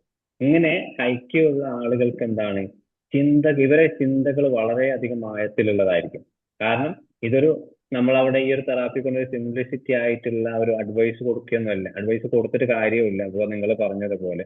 പക്ഷെ അവിടെ എന്താണ് അവരുടെ നേരത്തെ പറഞ്ഞ റീസണിങ്, അവരുടെ അനലൈസ് അല്ലെങ്കിൽ ക്രിട്ടിക്കൽ തിങ്കിങ് എല്ലാം നമ്മൾ അക്സെപ്റ്റ് ചെയ്യുന്ന സമയത്ത് നിങ്ങൾ പറഞ്ഞതൊക്കെ ശരി തന്നെയാണ്, നിങ്ങൾ അനുഭവിച്ചുള്ള പ്രയാസങ്ങൾ, നിങ്ങൾ ഈ പറഞ്ഞ ടൂൾസ് നിങ്ങൾക്ക് ഇതിനെക്കുറിച്ചും സൈക്കോളജിയെ കുറിച്ചും കൗൺസിലിനെ കുറിച്ചും ഒരുപാട് ധാരണയുള്ള ഒരാളാണ്. പക്ഷെങ്കിൽ ഇവിടെ നമുക്ക് അവിടെ നിങ്ങൾ ഈ പറയുന്ന തോട്ട് റീപ്ലേസ് ചെയ്യൂ എന്ന് പറയുന്ന സമയത്ത് അവിടെ നമുക്ക് ഈ പ്രശ്നങ്ങൾ കൂടുതലായിട്ട് ഈ ഒരു സ്ട്രഗിൾസ് നമ്മൾ അനുഭവിക്കും. പക്ഷെ നമ്മൾ എന്ത് ചെയ്യാണ്, അവർ ഈ പറഞ്ഞതുപോലെ ഒരു ഡെപ്ത് ഓഫ് തിങ്കിങ് എൻഗേജ് എന്നുള്ള ഒരു പാറ്റേണിൽ നമ്മൾ അവിടെ കൊണ്ടുപോകണം. നിങ്ങളെ ഈ പറഞ്ഞതിനെ സംബന്ധിച്ച് കുറച്ചുകൂടി ഡീറ്റെയിൽ ആയിട്ട് നിങ്ങൾ ചിന്തിച്ചു കഴിഞ്ഞാൽ, അല്ലെങ്കിൽ നിങ്ങൾക്ക് ഡീറ്റെയിൽ അവർ പറഞ്ഞ സംഭവത്തെ കുറിച്ച് വിശദമായിട്ട് ഒന്നുകൂടി നമ്മൾ ആ ഒരു സ്റ്റോറിയാണ് നരേറ്റീവിൽ പറയുന്നത്. അവർ പറയുന്ന സ്റ്റോറി നമ്മൾ ഈ പറഞ്ഞ പ്രയാസങ്ങൾക്കും അല്ലെ നമ്മളോട് പറഞ്ഞ കാര്യങ്ങളൊക്കെ അവർ സ്റ്റോറി ആയിട്ട് നമ്മൾ വീണ്ടും എന്താണ് റീകണക്ട് ചെയ്യാണ്. നിങ്ങൾ ഇതുവരെ പറഞ്ഞ കാര്യങ്ങൾ ഒന്നുകൂടി നിങ്ങൾക്കൊന്ന് ഡീപ്പായിട്ട് ചിന്തിച്ചു കഴിഞ്ഞാൽ ഈ ഒരു ചിന്താഗതിയിൽ നിന്നും അവിടെ ഹൈ ക്വാളിറ്റിയുള്ള ഹൈ ഐക്യു ലെവലുള്ള അവർക്ക് എന്താണ് അത് ഒരു ലോ ലെവൽ ആവാനുള്ള സാധ്യത. അവിടാണ് മെറ്റാ ലെവൽ റിഫ്ലക്ഷൻ എന്ന് പറയുന്നത്. ഇങ്ങനെ മെറ്റാ റിഫ്ലക്ഷൻ വരുന്ന സമയത്ത് എന്താണ് ഞാൻ ചിന്തിക്കുന്നത് എന്നെ കുറിച്ച് തന്നെ ആവണം എന്നുള്ളൊരു പാറ്റേണിലേക്കാണ് നമ്മൾ അവിടെ കൊണ്ടുപോകുന്നത്. അങ്ങനത്തെ ആളുകളെ അവരോട് പറയാം, നിങ്ങൾ സ്വയം ഒന്ന് ചിന്തിക്കുക, നിങ്ങൾ ഈ പറഞ്ഞ കാര്യങ്ങൾ ഈ ഒരു പ്രശ്നവുമായിട്ട് നിങ്ങൾക്ക് എന്തെങ്കിലും കണക്ഷൻ ഉണ്ടോ, നിങ്ങൾക്ക് എന്തെങ്കിലും ധാരണയുണ്ടോ? ഈ ഒരു ധാരണ എന്ന് പറയുന്നത് എന്താണ്, അവർ പഠിച്ചതും അല്ലെങ്കിൽ അവർ ഇതുവരെ പറഞ്ഞ കാര്യങ്ങൾ വളരെ വ്യത്യസ്തമായിരിക്കും. അപ്പോ ഈ ഒരു ചോദ്യം എന്താണ് ഈ ഒരു ഹൈ ഐക്യു ഉള്ള ആളുകൾക്ക് വളരെ ഇഷ്ടപ്പെട്ട ഒരു കാര്യമാണ് ഇങ്ങനെ ചോദിക്കുന്ന സമയത്ത്. അപ്പോ നമുക്ക് ഇപ്പോ ആരാണ് ചോദിച്ചതെന്ന് അറിയില്ല. അപ്പോ ഈ ഒരു സിസ്റ്റം അല്ലെങ്കിൽ ഇപ്പൊ നമ്മളോട് ഒരു ക്ലയന്റ് ഇങ്ങനെ പറഞ്ഞ സ്ഥിതിക്ക് അവരോട് ചോദിക്കുക, ഈ ഒരു ബിലീഫ് സിസ്റ്റം നിങ്ങൾ എങ്ങനെയാണ് ഉണ്ടാക്കിയെടുത്തിട്ടുള്ളത്, നിങ്ങളുടെ ഈ ഒരു ആറ്റിറ്റ്യൂഡ് നിങ്ങൾ എങ്ങനെയാണ് ക്രിയേറ്റ് ആക്കിയിട്ടുള്ളത്, അതേപോലെ ഈ ഒരു ഐഡന്റിറ്റി നിങ്ങൾക്ക് എങ്ങനെയാണ് പ്രൊട്ടക്ഷൻ തരുന്നത് എന്നുള്ള ചോദ്യങ്ങളിലൂടെ അവർ നമ്മൾക്ക് ഉണ്ടാവുന്ന ആ സിറ്റുവേഷൻ നമുക്കൊന്ന് എനർജി ആക്കി എടുക്കാൻ പറ്റും. അതേപോലെ ഈ ഒരു ചോദ്യങ്ങൾ കാരണം അവർ ഹൈ ലെവലിൽ നിൽക്കുന്ന ആ ഒരു സിറ്റുവേഷൻ അവർ കുറച്ച് ലോ ലെവൽ ആവാനുള്ള സാധ്യതയുണ്ട്. അതുകൊണ്ടാണ് നമുക്ക് ഈ ഒരു കറക്റ്റ് വേക്കൂടെ നമ്മൾ സംസാരത്തിലൂടെ കോഗ്നിറ്റീവ് സിസ്റ്റത്തിലൂടെ തന്നെ അവരുടെ ചിന്തകളെ മനസ്സിലാക്കുക, ആ ചിന്തക്ക് തന്നെ ഒരു ഏറിട്ട് കൊടുക്കുക എന്നുള്ളതാണ്. പിന്നെ അടുത്തത് എന്താണ്, എൻകറേജ് ഐഡന്റിറ്റി എക്സ്പ്ലോറേഷൻ. അവിടെ ഹൈ ആൻഡ് ഫങ്ഷൻ ഉള്ള ക്ലയന്റുകൾ സ്ട്രഗിൾ എന്താണ് അവർ അനുഭവിക്കുന്ന ബുദ്ധിമുട്ടിനെ ഇപ്പോൾ ഒരു ഐഡന്റിറ്റി ആക്കി മാറ്റും ചില സമയത്ത്. അപ്പോ ഈ ഒരു അപ്പോ I am a anxious, I am a broken എന്നൊക്കെ പറയുന്നത് പോലെ ഞാൻ ഇമോഷണലി ഡൗൺ ആണ്, എന്നെ കൊണ്ട് ഇനി ഒന്നും ചെയ്യാൻ പറ്റില്ല എന്നുള്ളത്. അപ്പോ ഇവിടെ ആങ്ഷ്യസ് എന്ന് പറയുന്നത് അവരെ ഏത് രീതിയിലാണ് ഇൻഫ്ലുവൻസ് ആക്കിയിട്ടുള്ളത്, അത് അവരെ ജീവിതത്തിൽ എങ്ങനെയാണ് ബാധിച്ചത്. നമ്മൾ ചിലപ്പോ സാധാരണ കൗൺസിലിംഗ് സെഷനിൽ ചിലപ്പോൾ നിങ്ങൾക്ക് എങ്ങനെയാണ് ബുദ്ധിമുട്ടുള്ള ആങ്സൈറ്റി എപ്പോഴൊക്കെ ഉണ്ടാക്കുന്നു, ഏത് രീതിയിൽ നിങ്ങളെ ബാധിക്കുന്നു ഒക്കെ ചോദിക്കാം. പക്ഷെ അതിന് പകരം എന്താണ് ഈ ഒരു ആങ്സൈറ്റി നിങ്ങളുടെ ജീവിതത്തിൽ അല്ലെങ്കിൽ നിങ്ങളുടെ ലൈഫ് ഈ ഒരു സറൗണ്ടിൽ എൻവയറമെന്റിൽ അല്ലെങ്കിൽ ഈ നിങ്ങളുടെ ഡെയിലി ഫങ്ഷൻസിന് എങ്ങനെയാണ് ഒരു ഐഡന്റിറ്റി ഉണ്ടാക്കി, ഈ ഒരു ആങ്സൈറ്റി നിങ്ങൾക്ക് ഏത് രീതിയിലാണ് ഒരു ഐഡന്റിറ്റി ഉണ്ടാക്കി തന്നിട്ടുള്ളത്. ആ ഐഡന്റിറ്റിയാണ് നമ്മൾ എന്താണ് തിരിച്ചറിയാൻ പറയുന്നത്. ഈ ഒരു തിരിച്ചറിവിലൂടെ അവർക്ക് എന്തെങ്കിലും ആങ്സൈറ്റി ഹാൻഡിൽ ചെയ്യാൻ പറ്റും. അതേപോലെ മറ്റൊന്നാണ് റെഡ്യൂസ് പവർ സ്ട്രഗിൾസ് എന്ന് പറയുന്നത്. കാരണം ഇവിടെ നമുക്ക് ഡയറക്റ്റ് ആയിട്ട് ഒരു തെറാപ്പി കൊടുക്കുക നല്ലതല്ല. പക്ഷെ ഡയറക്റ്റ് ആയിട്ട് നമ്മൾ ഈ പറഞ്ഞത് ക്ലയന്റിന് നേരിട്ട് പറഞ്ഞു കൊടുക്കുന്ന സമയത്ത് അവിടെ ആർഗ്യുമെന്റ് വരും, ഡിബേറ്റ് വരാൻ സാധ്യതയുണ്ട്. നമ്മൾ പറയുന്നൊന്നും ചെയ്യാൻ തയ്യാറല്ല. അതേ സമയത്ത് നരേറ്റീവ് തെറാപ്പിയിലൂടെ എന്താണ് ഒരു കൊളാബറേഷൻ പാർട്ടിലൂടെ നിങ്ങൾ പറഞ്ഞൊക്കെ ശരി തന്നെയാണ്, ഒരു ആങ്സൈറ്റി ഉള്ള ആൾക്ക് ഇങ്ങനെയൊക്കെയാണ് അനുഭവിക്കുക, പക്ഷെ നിങ്ങൾ പറഞ്ഞ കാര്യങ്ങളൊക്കെ ഞാൻ പൂർണ്ണമായിട്ടും അങ്ങനെ വിശ്വസിക്കുന്നു, ട്രീറ്റ്മെന്റും അങ്ങനെ തന്നെയാണ് വരിക എന്ന ഒരു പവർ സ്ട്രഗിൾ നമ്മൾ അവിടെ കൊടുത്തു കഴിഞ്ഞാൽ എന്താണ് കറക്റ്റ് ആയിട്ടുള്ള ഒരു ഇന്റർവെൻഷൻ നമ്മൾ എന്താണ് വിചാരിച്ച ആ ഇന്റർവെൻഷൻ പ്ലാനിൽ കൂടെ തന്നെ നമുക്ക് മുന്നോട്ട് കൊണ്ടുപോകാൻ പറ്റും. Finally engage abstract reasoning. ഇവിടെ ഈ ഒരു പ്രശ്നം നമ്മൾ കറക്റ്റ് ആയിട്ട് ഫോളോ, ഈ ഒരു ഹൈ ഐക്യമുള്ള ആളുകൾക്ക് ഈ ഒരു തിങ്കിങ്ങിലൂടെ നമ്മൾ മുന്നോട്ട് കൊണ്ടുപോവുകയാണെങ്കിൽ നമ്മൾ ചോദിച്ച ഓരോ ചോദ്യത്തിനും അവര് മീനിങ് കാണും, വാല്യൂസ് കാണും, അതിന്റെ ഐഡന്റിറ്റിയും കാണും. അതേപോലെ കൾച്ചറൽ എന്തെങ്കിലും ഇമ്പാക്ട് ഉണ്ടെങ്കിൽ അതിലൂടെ കണ്ടെത്താൻ പറ്റും. അതേപോലെ മറ്റു തരത്തിലുള്ള ഏതെങ്കിലും സാറ്റിസ്ഫാക്ഷൻ വരാനുണ്ടെങ്കിൽ അതുകൂടി അവരെന്താണ് നമ്മൾ ചോദിക്കുന്ന ഓരോ ചോദ്യത്തിലൂടെ അവർ കണ്ടെത്താനുള്ള സാധ്യതകൾ കൂടുതലാണ്.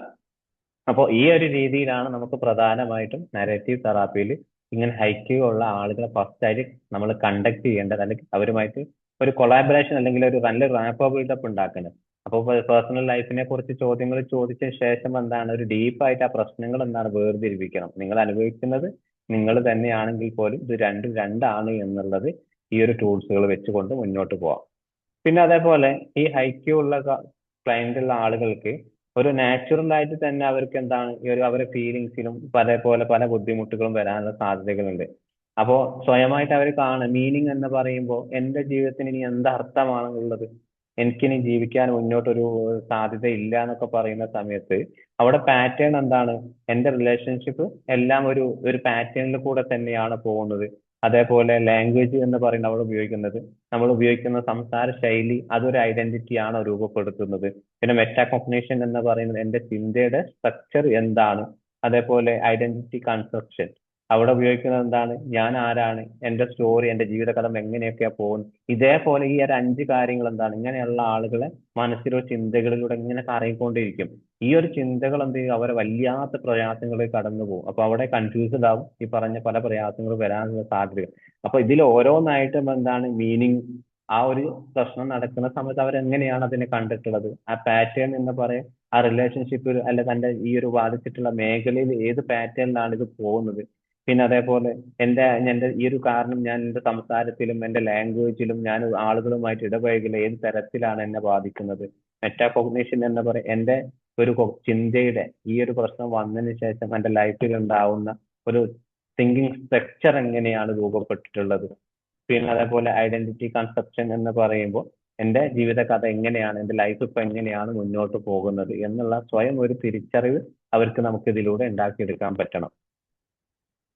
പിന്നെ അതേപോലെ തന്നെ ഈ ഒരു നമ്മൾ ഈ പറഞ്ഞ കാര്യങ്ങൾ തന്നെയാണ്. അപ്പോൾ അടുത്തത് നമുക്കൊരു കോമൺ ആയിട്ട് സൈക്കോളജിക്കൽ പ്രോബ്ലംസ് എന്ന് പറയുമ്പോൾ ചില സമയത്ത് തന്നെ അവർക്ക് ഇമോഷൻസിനെ ഫീൽ ചെയ്യാതെ തന്നെ ചിലപ്പോൾ നമ്മളോട് ഡിബേറ്റ് ചെയ്യുക, ആർഗ്യുമെന്റ് ചെയ്യാനൊക്കെ സാധ്യതകളുണ്ട്. അപ്പോൾ അവിടെ നമ്മൾ ചില ടെക്നിക്കുകൾ ഉപയോഗിക്കാറുണ്ട്. ഇന്റലക്ച്വലൈസേഷൻ എന്ന് പറയും. പ്രധാനമായിട്ട് ഇങ്ങനത്തെ ആളുകളെ പെട്ടെന്നൊന്നും കയ്യിലെടുക്കാനും അവരുമായിട്ടുള്ള കാര്യങ്ങൾ പറഞ്ഞ് മനസ്സിലാക്കാനും ഒക്കെ.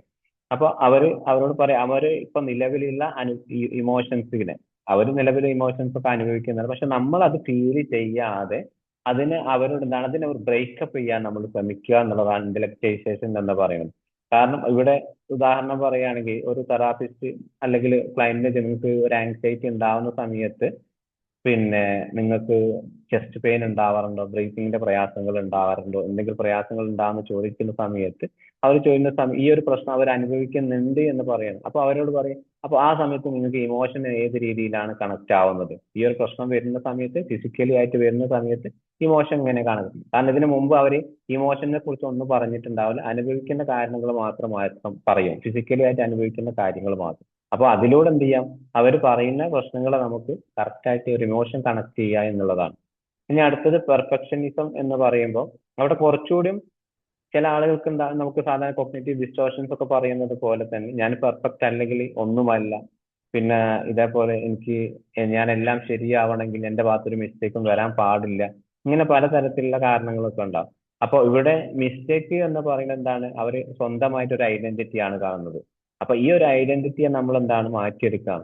ഈ ഒരു റൂൾസ് നിങ്ങൾ എവിടെ നിന്നാണ് ഉണ്ടാക്കിയെടുത്തിട്ടുള്ളത്, അതേപോലെ ഈ സ്റ്റാൻഡേർഡൈസ്ഡ് ആയിട്ടുള്ള ബിലീഫ് സിസ്റ്റം നിങ്ങൾ എങ്ങനെയാണ് ജീവിതത്തിൽ ബാധിക്കുന്നത്, ഇങ്ങനെ തരത്തിലുള്ള ആ ഒരു ചോദ്യങ്ങളിലൂടെ എന്താണ് ആ പെർഫെക്ഷനിസം നമുക്ക് ഒഴിവാക്കാൻ പറ്റിയെടുക്കും. പിന്നെ ഔട്ട്സൈഡർ ഐഡന്റിറ്റി ആണ്. ഹൈക്കുള്ള ആളുകൾ പലപ്പോഴും എന്താണ്, ഞാൻ മറ്റുള്ളവരെ പോലെയല്ല, ആരും എന്നെ മനസ്സിലാക്കുന്നില്ല എന്നുള്ള ഒരു ചിന്തകൾ ഉണ്ടാവും. അപ്പൊ ഈ ഒരു ചിന്തകൾ കാരണം എന്താണ്, അവരെന്താ സ്വന്തമായിട്ട് തന്നെ ഒരു ഐസൊലേഷൻ അവിടെ ക്രിയേറ്റ് ചെയ്യും. ഞാൻ ഇങ്ങനെയൊക്കെ ആയിപ്പോയി, എനിക്ക് എവിടെയും ജീവിക്കാൻ പറ്റില്ല, മറ്റുള്ള ആളുകൾ ഇങ്ങനെ കരുതുന്നത് കൊണ്ട് എന്നുള്ളത്. അപ്പൊ ഒരു തെറാപ്പിസ്റ്റ് എന്ന നിലയിൽ നമുക്ക് എന്താണ് ഈ ഔട്ട്സൈഡ് ഇങ്ങനെ പുറത്തേക്ക് വരുന്ന ചിന്തകൾ എന്താണ് ഏതെങ്കിലും തരത്തിൽ നിങ്ങൾക്ക് പ്രൊട്ടക്റ്റ് ആയിട്ട് എടുത്തിട്ടുണ്ടോ, ആ പ്രൊട്ടക്റ്റ് എങ്ങനെയാണ് നിങ്ങൾ മാറ്റിയെടുക്കാൻ ഉദ്ദേശിക്കുന്നത്, ഇതിന് എവിടെ എന്തെങ്കിലും ലിമിറ്റേഷൻ നിങ്ങൾ പിന്നെ എടുത്തിട്ടുണ്ടോ എന്നുള്ള കാര്യങ്ങൾ അവരോട് ചോദിക്കുക. അതിലൂടെ എന്ത് ചെയ്യാം, ഈ പറഞ്ഞിട്ടുള്ള സ്വയമായിട്ട് ഞാൻ എന്നെ പോലെ തന്നെയാണ്, എന്റെ പ്രശ്നങ്ങൾ എനിക്ക് മനസ്സിലാക്കാൻ സാധിക്കും, അതേപോലെ മറ്റുള്ള ആളുകൾ എന്നെ മനസ്സിലാക്കുന്നില്ല എന്നുള്ള ചിന്താഗതി ഒരു തെറ്റായിട്ടുള്ള ധാരണകൾ മാത്രം, അത് ഫാക്റ്റ് അല്ല, അത് റിയൽ അല്ല എന്ന് തിരിച്ചറിയാൻ അവർക്ക് കഴിയണം ഇതിലൂടെ. പിന്നെ മറ്റൊന്ന് എക്സ്റ്റെൻഷ്യൽ ഓവർ തിങ്കിങ് ആണ്.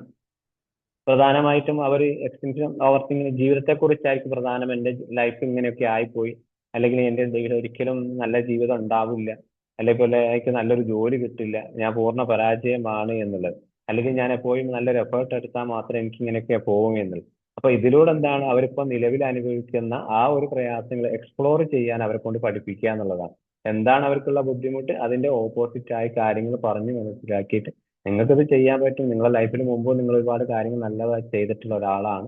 അപ്പൊ ഈ ഒരു ചിന്താഗതി നിങ്ങൾ മാറ്റിക്കഴിഞ്ഞാൽ, ഈ ഒരു ഓവർ തിങ്കിങ് നിങ്ങൾ മാറ്റിക്കഴിഞ്ഞാൽ നിങ്ങളുടെ ജീവിതത്തിൽ പല മാറ്റങ്ങളും ഉണ്ടാവാൻ സാധ്യതയുണ്ട്. പിന്നെ അത് മറ്റൊന്ന് മോറൽ റിജിഡിറ്റി ആണ്. കാരണം അവര് എപ്പോഴും എന്താണ്, ഞാൻ ശരിയോ തെറ്റോ, ഇപ്പൊ ഞാൻ ആളുകളോട് സംസാരിച്ചു കഴിഞ്ഞാൽ അവരെന്നെ കളിയാക്കപ്പെടും, അല്ലെങ്കിൽ ഞാൻ നല്ലവനല്ല ചീത്തവനാണ് എന്നിങ്ങനെയുള്ള പല രീതിയിലുള്ള പ്രശ്നങ്ങളുണ്ടാകും. അപ്പൊ ഈ ഒരു മിഡിൽ ഗ്രൗണ്ട് അക്സെപ്റ്റ് ചെയ്യാൻ അവർക്ക് എന്താണ്, പലപ്പോഴും ഇന്നത്തെ ആളുകൾക്ക് ഐക്യു ക്വാളിറ്റി ഉള്ള ആളുകൾക്ക് പ്രശ്നങ്ങളാണ്. അപ്പൊ ഇതിനെന്താണ്, നമ്മളൊരു ഗ്രോത്ത് ആക്കി എടുക്കാതെ അവരോട് പറയും നിങ്ങൾ വിചാരിക്കുന്ന വാല്യൂ റിജിഡിറ്റി ഒക്കെ നല്ലത് തന്നെയാണ്, പക്ഷെ ചില സാഹചര്യങ്ങൾ എന്താണ്, നമ്മൾ ഇത് നല്ല രീതിയിൽ മുന്നോട്ട് പോയാൽ നല്ല മാറ്റങ്ങളൊക്കെ ഒന്ന് വരുത്തി കഴിഞ്ഞാൽ നിങ്ങളുടെ ജീവിതത്തിൽ ഉണ്ടാകുന്ന പ്രയാസങ്ങളൊക്കെ നിങ്ങൾക്ക് തന്നെ മാറ്റിയെടുക്കാം എന്ന് നമുക്ക് പറഞ്ഞ് മനസ്സിലാക്കി കൊടുക്കാൻ പറ്റും. കൺഫ്യൂസ്ഡ് ആകുന്നുണ്ടോ? സാർ ഒരു ഡൗട്ട് ഉണ്ട്. ഇപ്പൊ ഇവർക്ക് ചോദിച്ചോളൂ. ഇത്രയും ഐക്യമുള്ള ആൾക്കാര് ഇവർക്ക് ഒന്ന് മെഡിറ്റേറ്റ് ചെയ്ത് കഴിഞ്ഞാൽ കുറച്ചു നേരം ഇരുന്നൊന്ന് ചെയ്ത് കഴിഞ്ഞാൽ ഇവർക്ക് സോൾവ് ചെയ്യാവുന്നതല്ലേ ഉള്ളൂ. പാർട്ട് ബൈ പാർട്ടായിട്ട് ഇവരുടെ പ്രോബ്ലംസ് ഇവർക്ക് തന്നെ സോൾവ് ചെയ്തൂടെ?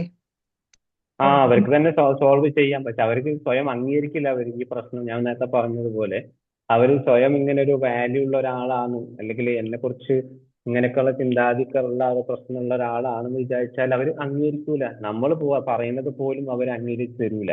നിങ്ങൾ തെറാപ്പി ശരിയല്ല, എന്റെ ചിന്താഗതി ശരിയാണ് എന്നുള്ള രീതിയിലായിരിക്കും അവരെ മട്ടും ഭാവമൊക്കെ ഉണ്ടാവുക. അപ്പൊ അങ്ങനത്തെ സാഹചര്യത്തിൽ നമുക്ക് എന്താണ്, അവർക്ക് സ്വയമായിട്ടൊരു തീരുമാനത്തിൽ അവർക്ക് കൊടുക്കുകയാണെങ്കിൽ ഇതിന് വലിയ പ്രയാസങ്ങളായിരിക്കും. പിന്നെ ഈ പറഞ്ഞതുപോലെ മാക്സിമം എന്താണ് അവർ പറയുന്നത് നമ്മൾ കേൾക്കുക, അംഗീകരിക്കുക. അതേപോലെ ആ ഒരു സമയത്ത് അവരെന്താണ് അവസാനം നമുക്കൊരു ചോദ്യമുണ്ട്, നിങ്ങൾക്കുള്ള പ്രയാസങ്ങൾ നിങ്ങൾക്ക് എങ്ങനെയാണ് മാറിയെടുക്കുന്നത്, എന്ത് സഹായമാണ് എന്നിൽ നിന്ന് പ്രതീക്ഷിക്കുന്നത്. അപ്പൊ അവർ ശരിക്കും അവരുടെ പ്രയാസങ്ങൾ, അവർക്കുള്ള ഏത് രീതിയിലാണ് മാറ്റങ്ങൾ വേണ്ടത് അവർ സ്വയം പറഞ്ഞു തുടങ്ങും. അവിടെയാണ് നമുക്ക് നോക്കിയാൽ മതി. അല്ലാതെ നമ്മൾ ഇതിനെ ഇങ്ങനെ ആർഗ്യുമെന്റ് ചെയ്ത് കഴിഞ്ഞാൽ അത് അങ്ങനെയല്ല, സൈക്കോളജിയിൽ ഇങ്ങനെയല്ല, കൗൺസിലിംഗ് അങ്ങനെ, നമ്മൾ ഇങ്ങനെ ആർഗ്യുമെന്റ് ചെയ്തു ചില സാഹചര്യത്തിൽ നമ്മൾ തുടക്കത്തിലാക്കുമ്പോൾ അവർ പറയുന്നതനുസരിച്ച് ഇങ്ങനെ നമ്മൾ വാദപ്രതിവാദം കൊടുത്താൽ സമയം കഴിയും. പക്ഷെങ്കിൽ രണ്ടുപേർക്കും അവിടെ ശരിയോ തെറ്റോ, തെറാപ്പിസ്റ്റിനും അറിയില്ല, ഈ ഒരു ക്ലയന്റിനും അറിയില്ല നമ്മൾ സംസാരിക്കുന്നത് ശരിയോ തെറ്റോ, പക്ഷെ ടൈം ഇങ്ങനെ പോകും. പക്ഷെങ്കിൽ ശരിയായിട്ടുള്ള ധാരണ ആ ക്ലയന്റിന് അംഗീകരിച്ചു കൊടുത്താൽ മതി. അവർ പറയുന്നത് മിണ്ടാതെ ഇന്ന് കേൾക്കുക എന്നുള്ളത്. പിന്നെ ഫൈനലി നമുക്ക് അവസരങ്ങൾ വരുന്ന സമയത്ത് നമ്മൾ നേരത്തെ പറഞ്ഞിട്ടുള്ള കാര്യങ്ങളൊക്കെ ഉൾപ്പെടുത്തിയിട്ട് ഓരോ ചോദ്യങ്ങളായിട്ട് എന്ത് മാറ്റങ്ങളാണ്, അല്ലെങ്കിൽ ഈ ഒരു പ്രശ്നത്തെ നിങ്ങൾ ഏത് രീതിയിലാണ് കാണുന്നത്, ആ രീതിയിൽ കൊണ്ടുവന്ന് കുറെയൊക്കെ ഇതിൽ മാറ്റങ്ങൾ നമുക്ക് അതിന് മാറ്റി എടുക്കുക ചാൻസ് ഉണ്ട്. Okay sir, okay, thank U. ഇതിൽ നമുക്ക് പ്രധാനമായിട്ടും ചില ടെക്നിക്കുകൾ, ഈ ഒരു ഇങ്ങനത്തെ ആളുകളെ കുറച്ചുകൂടി പെട്ടെന്ന് തന്നെ മാറ്റിയെടുക്കാൻ പറ്റുന്ന ഒരു ടെക്നിക്കാണ് നമ്മൾ തുടക്കത്തിൽ പറഞ്ഞ 4 കാര്യങ്ങൾ. ഒന്ന് എക്സ്റ്റേണലൈസേഷൻ ആണ്. അതായത് പ്രശ്നത്തെ വ്യക്തിയിൽ നിന്നും വേർതിരിക്കാൻ ശ്രമിക്കുക എന്നുള്ളതാണ്. എന്നാൽ മാത്രമേ അവർ ഈ പറഞ്ഞിട്ടുള്ള ആ ലോ ലെവലും ഹൈക്യൂ ലെവലും ഒക്കെ നമുക്ക് മാറ്റിയെടുക്കാൻ പറ്റും. അപ്പോൾ ക്ലയന്റ് പറയുന്നത് ഞാൻ ആങ്ഷ്യസ് ആണ്, അല്ലെങ്കിൽ എനിക്ക് പിന്നെ ഞാൻ ഓവർ തിങ്കർ ആണ്, അല്ലെങ്കിൽ ഞാനൊരു ഡിഫക്റ്റീവ് ആയിട്ടുള്ള ഒരാളാണെന്ന് പറയുന്ന സമയത്ത് ഈ ഒരു ആങ്സൈറ്റി എന്നൊരു നിങ്ങളുടെ ജീവിതത്തിൽ എങ്ങനെ പ്രവർത്തിക്കുന്നു എന്ന് ചോദ്യം ചോദിച്ചാൽ തന്നെ നിങ്ങളുടെ ജീവിതം എന്ന് പറയുമ്പോൾ ആ ഒരു നിങ്ങളും ജീവിതവും രണ്ടും കണക്റ്റ് അല്ല, രണ്ടും വ്യത്യസ്തമാണ്. അപ്പൊ ആ രീതിയിൽ എന്താണ്, അതേപോലെ നിങ്ങൾ ഒരു ഓവർ തിങ്ക് ആവുമ്പോൾ നിങ്ങളൊരു മെഷീൻ എന്ന നിലയിൽ നിങ്ങളുടെ ജീവിതം പ്രവർത്തിക്കുന്നു, മെഷീൻ എന്ന നിലയിൽ നിങ്ങളുടെ ജീവിതം പ്രവർത്തിക്കുന്നുണ്ടോ? അതേപോലെ ഒരു ഇന്നർ ക്രിറ്റിക് എന്ന് പറയും, നിങ്ങളുടെ ജീവിതത്തിൽ നിങ്ങൾക്ക് ഇന്നർ ആയിട്ടുള്ള ഒരുപാട് പ്രയാസങ്ങൾ നടക്കുന്ന സമയത്ത് അത് നിങ്ങൾ ഏതൊക്കെ രീതിയിലാണ് അവിടെ കാണുന്നത്, നിങ്ങൾ ആ ഒരു പെർഫോമൻസ് എങ്ങനെയാണ് ഈ ഒരു പ്രശ്നമായിട്ട് കാണുന്നത്? അതേപോലെ ഇതില് ഐസൊലേഷൻ വേർഡ് എന്ന് പറയും, വോയിസ് എന്ന് പറയും, ഇത് കാരണം നിങ്ങൾക്ക് മറ്റു തരത്തിലുള്ള ഒരു ഡിപ്പെൻഡഡ് ആയിട്ടുള്ള അല്ലെങ്കിൽ മറ്റു ഭാഗത്തിൽ ഏതെങ്കിലും ബുദ്ധിമുട്ടുകൾ നിങ്ങളെ ബാധിക്കുന്നുണ്ടോ? കാരണം ഇവിടെ നിന്നും ഇത് നമ്മൾ എക്സ്റ്റേണലൈസേഷൻ എന്ന് പറയുന്നത് ഐഡന്റിറ്റിയും പ്രശ്നവും നമ്മൾ സെപ്പറേറ്റ് ആക്കുന്നു. അതിലൂടെ എന്ത് ചെയ്യണം, അവരെ ഷെയിം നമ്മൾ കുറച്ചു കൊടുക്കുക. അതേപോലെ ക്യൂരിയോസിറ്റി വർക്ക്, തന്റെ പ്രശ്നത്തെ കുറിച്ച് തന്നിലെ കുറിച്ചുള്ള ക്യൂരിയോസിറ്റി നമ്മൾ ഉണ്ടാക്കി കൊടുക്കുക എന്നുള്ളതാണ് ഈ ഒരു ചോദ്യം. ആദ്യം ചോദ്യം ഇന്നർ ക്രിറ്റിക്കാണ്, നിലവിൽ പ്രശ്നം അവർ ഏത് രീതിയിലാണ് നമ്മൾ പറയുന്നത്, അതേപോലെ അത് ഏത് രീതിയിലാണ് അവർ പെർഫോമൻസ് ചെയ്യുന്നത്, ഇതുമായിട്ട് ഓരോ ചിന്തകൾ ഏതൊക്കെ രീതിയിലാണ് പോകുന്നത്. ഐസൊലേഷൻ വോയിസ് മറ്റിതുമായിട്ട് റിലേറ്റഡ് മറ്റെന്തെങ്കിലും പ്രയാസങ്ങളെ ബാധിക്കുന്നുണ്ടോ, മറ്റാളുകൾ ഇയാളെ ഏതെങ്കിലും ഡിപ്പെൻഡഡ് ആണോ എന്നുള്ളത്. അപ്പൊ അതിലൂടെ നമുക്ക് എന്താണ് ഈ ഒരു ടെക്നിക്ക് ഉപയോഗിച്ച് അയാളെ പ്രശ്നങ്ങളിൽ കുറേയൊക്കെ ഒന്ന് മാറ്റിയെടുക്കാൻ പറ്റും. ഇനി അടുത്തതാണ് മാപ്പിംഗ് ദ ഇൻഫ്ലുവൻസ് എന്നുള്ളത്. അപ്പോൾ ഇവിടെ ആ ഒരു പ്രോബ്ലം അയാളെ ലൈഫിനെ എങ്ങനെ ഇൻഫ്ലുവൻസ് ചെയ്യുന്നു എന്നുള്ളതാണ് ഇവിടെ നമ്മൾ മനസ്സിലാക്കേണ്ടത്. കാരണം നേരത്തെ പറഞ്ഞിട്ടുള്ള ഒരു ക്രിട്ടിക്കൽ ഇന്നർ പ്രോബ്ലംസ് നിങ്ങളെ ഉറക്കത്തെ ബാധിക്കുന്നുണ്ട്, അല്ലെങ്കിൽ നിങ്ങൾക്ക് ജോലിയെ ബാധിക്കുന്നുണ്ട് എന്ന് നമ്മൾ ചോദിക്കുകയാണ്. അപ്പോൾ അവിടെ എന്ത് ചെയ്യും, ആ പെർഫോമൻസ് ജഡ്ജ് എന്താണ്, അയാൾ സ്വയം എന്നെ ഉറക്കത്തെ ബാധിക്കുന്നുണ്ട്. അപ്പോൾ ഇത് അവിടെ നിങ്ങൾ ഉറക്കത്തെ ബാധിക്കുന്നു എന്ന സമയത്ത് എന്ന് മുതലാണ് നിങ്ങൾക്ക് ഉറക്കത്തെ ബാധിച്ചിട്ടുള്ളത്? മുമ്പ് നിങ്ങൾക്ക് ഈ ഒരു പ്രശ്നം നിങ്ങളെ ബാധിച്ചിരുന്ന സമയത്ത് ഉറക്കത്തിന് എന്തെങ്കിലും പ്രശ്നങ്ങൾ ഉണ്ടായിരുന്നു? അപ്പൊ എന്താണ്, ഈ തൽക്കാലം ആ ഒരു പ്രശ്നത്തെ നിങ്ങൾ കൂടുതലായിട്ട് ചിന്തിക്കുന്നത് കൊണ്ടാണ്, അല്ലെങ്കിൽ അതിനെക്കുറിച്ച് ഓവർ തിങ്കിങ് ആകുന്നത് കൊണ്ടാണ് നിങ്ങളെ ഈ ഒരു ലൈഫിലേക്ക് നിങ്ങളുടെ ജീവിതത്തിലേക്ക് ഈ ഒരു പ്രോബ്ലം ഇൻഫ്ലുവൻസ് ആയിട്ട് വന്നിട്ടുള്ളത്. അതേപോലെ ഈ ഒരു പ്രോബ്ലം എങ്ങനെയാണ് നിങ്ങളെ ലൈഫിനെ ഏറ്റവും കൂടുതൽ ഇൻഫ്ലുവൻസ് ചെയ്യും? കാരണം ഒരു ജീവിതമൊക്കെ മുന്നോട്ട് പോകുന്ന സമയത്ത് ചില മൊമെന്റുകൾ ഉണ്ടാവും. ഓവർ തിങ്കിങ് ചെയ്യുന്ന സമയത്ത് ചില ഉറക്കിന്റെ പ്രശ്നം പറഞ്ഞതുപോലെ നിരന്തരമായിട്ട് ചിന്തകൾ നമ്മുടെ മനസ്സിലേക്ക് വരുന്ന സമയത്ത് മറ്റുള്ള കാര്യങ്ങൾക്കൊന്നും ചെയ്യേണ്ട കാര്യങ്ങളും ചെയ്യുന്നുണ്ടാവില്ല. അല്ലെങ്കിൽ ചെറിയൊരു ഇൻസിഡൻസ് ലൈഫ് നടന്നു, അതിനെപ്പറ്റി തന്നെ നിരന്തരമായിട്ട് നമ്മൾ ആലോചിച്ചുകൊണ്ടിരിക്കുക. ഇങ്ങനെയൊക്കെ വരുന്ന സമയത്ത് ആൾക്കെന്താ പ്രസന്റേഷൻ ഇപ്പൊ നിലവിലുണ്ടാവുന്ന ബുദ്ധിമുട്ട് കാര്യങ്ങളൊക്കെ പറഞ്ഞ് ആൾ മറ്റൊരു ടെമ്പററി ആയിട്ട് മറ്റൊരു പ്രവർത്തനയ്ക്ക് പോകാനുള്ള സാധ്യതകളുണ്ട്. ഇങ്ങനെ സാധിക്കുക വരുന്ന സമയത്ത് കറക്റ്റ് ആയിട്ട് ആ ഒരു ആങ്സൈറ്റിയോ ഡിപ്രഷനോ ആളെ ജീവിതത്തെ പൂർണ്ണമായിട്ടും ബാധിക്കും. അപ്പൊ ഇതിലെന്ത് ചെയ്യണം, നമ്മൾ എന്ത് ചെയ്യണം, ഒരു ഏജൻസി റിസ്റ്റോർ എന്ന് പറഞ്ഞതുപോലെ ആ ഒരു നടന്നിട്ടുള്ള പ്രശ്നം ആങ്സൈറ്റിയെ പൂർണ്ണമായിട്ട് പതിയെ മാറ്റിയിട്ട് അയാളിൽ നിന്നും ഈ ഒരു ആങ്സൈറ്റിയെ പൂർണ്ണമായിട്ട് നീക്കം ചെയ്യുക എന്നുള്ളതാണ് നമുക്കിവിടെ ചെയ്യാനുള്ളത്. അതാണ് മാപ്പിംഗ് ഇൻഫ്ലുവൻസ് എന്നത്. അയാളെ പറഞ്ഞിട്ടുള്ള കാര്യങ്ങൾ റീക്രിയേറ്റ് ചെയ്തിട്ട് അയാളെ പ്രശ്നത്തെ പതിയെ പതിയെ ഇല്ലാണ്ടാക്കുക എന്ന്. പിന്നെ മറ്റൊന്നാണ് ഡീകൺസ്ട്രക്ഷൻ ഡൊമിനന്റ് കൾച്ചറൽ. നമ്മൾ നേരത്തെ പറഞ്ഞതുപോലെ ഈ ഒരു ക്ലയന്റിനെ ഒരു സ്ട്രോങ് ഇന്റലക്ച്വൽ അല്ലെങ്കിൽ ഇൻഡിവിജ്വൽ ആക്കി മാറ്റുക എന്നുള്ളതാണ്. ആ ക്രിട്ടിക്കൽ തിങ്കിങ് ഒന്ന് മാറ്റിയിട്ട്, കാരണം ഞാൻ മറ്റുള്ള ആളുകളെ മുമ്പിൽ ഫെയിൽ ആവരുത്, സ്ട്രോങ് ആയിട്ടുള്ള ആളുകള് കരയാൻ പാടില്ല, പ്രൊഡക്റ്റീവ് ആണെങ്കിൽ മാത്രമേ വാല്യൂ ഉള്ളൂ, ഇങ്ങനെയൊക്കെ പലതരത്തിലുള്ള ചിന്തകൾ ഉണ്ടാവും. ഈ ഒരു ചിന്തകളെ നമ്മൾ ചോദ്യം ചെയ്യുക. ഇതൊക്കെ നിങ്ങൾക്ക് ആരാണ് റൂൾസ് സെറ്റ് ചെയ്തിട്ടുള്ളത്? ഇതൊക്കെ സാധാരണ ലൈഫിൽ നടക്കുന്ന കാര്യങ്ങളാണോ? ഇങ്ങനെയൊക്കെ ഉള്ളത് ഒരു യൂണിവേഴ്സൽ ട്രൂത്ത് ആണോ? ഇത് നിങ്ങളൊക്കെ എപ്പോഴും നിങ്ങളെ രക്ഷപ്പെടുത്താൻ സാധ്യതകളുണ്ടോ? ഇതിലൂടെ എന്താണ് അവരുടെ ഒരു ക്രിറ്റിക്കൽ തിങ്കിങ്ങിന്റെ ആക്ടിവിറ്റി നമ്മൾ എന്താണ് പതിയെ പതിയെ ലോ ആക്കുക എന്നുള്ളതാണ്. അതേപോലെ അവർക്ക് ഇതുമായിട്ട് റിലേറ്റഡ് ആയിട്ട് ഒരു ബ്ലൈൻഡ് ബിലീഫ് സിസ്റ്റം എന്താണ് പരമാവധി കുറയ്ക്കുക എന്ന് കൂടിയാണ് നമുക്ക് ഇതിലൂടെ ചെയ്യാനുള്ളത്. ഫൈനൽ വൺ ആണ് യുണീക് ഔട്ട്കം എന്ന് പറയുന്നത്. കാരണം ഇതിൽ എക്സെപ്ഷൻ കണ്ടെത്തുക എന്നുള്ളത്, അവരെ മോർ വാല്യൂസുകൾ, അവരുടെ നല്ല കാര്യങ്ങൾ. കാരണം ഒരു പോസിറ്റീവ് ഒരു മൊമെന്റിനെ പല കാരണങ്ങളും ഇവർ ഡിസ്മിസ് ചെയ്തിട്ടുണ്ടാവും, ഒഴിവാക്കിയിട്ടുണ്ടാവും. കാരണം ഇതിലൂടെ എന്താണ് അവരുടെ നല്ല കാര്യങ്ങൾ ഓരോ ദിവസത്തെ ഡെയിലി ഫങ്ഷൻസ് എടുത്ത് ഡിഫറൻറ്റ് ചെയ്തിട്ട് ഒരു സ്ട്രെങ്ത് ആയിട്ടുള്ള നല്ല കാര്യം റോൾ പ്ലേ പോലെ നമ്മൾ തെറാപ്പിസ്റ്റ് അവർക്ക് സപ്പോർട്ട് കൊടുത്തു കഴിഞ്ഞാൽ അവർക്ക് ഈ പറഞ്ഞതുപോലെ കുറെ കാര്യങ്ങളും നെഗറ്റീവിൽ നിന്ന് പോസിറ്റീവിലേക്ക് വരാനുണ്ട്.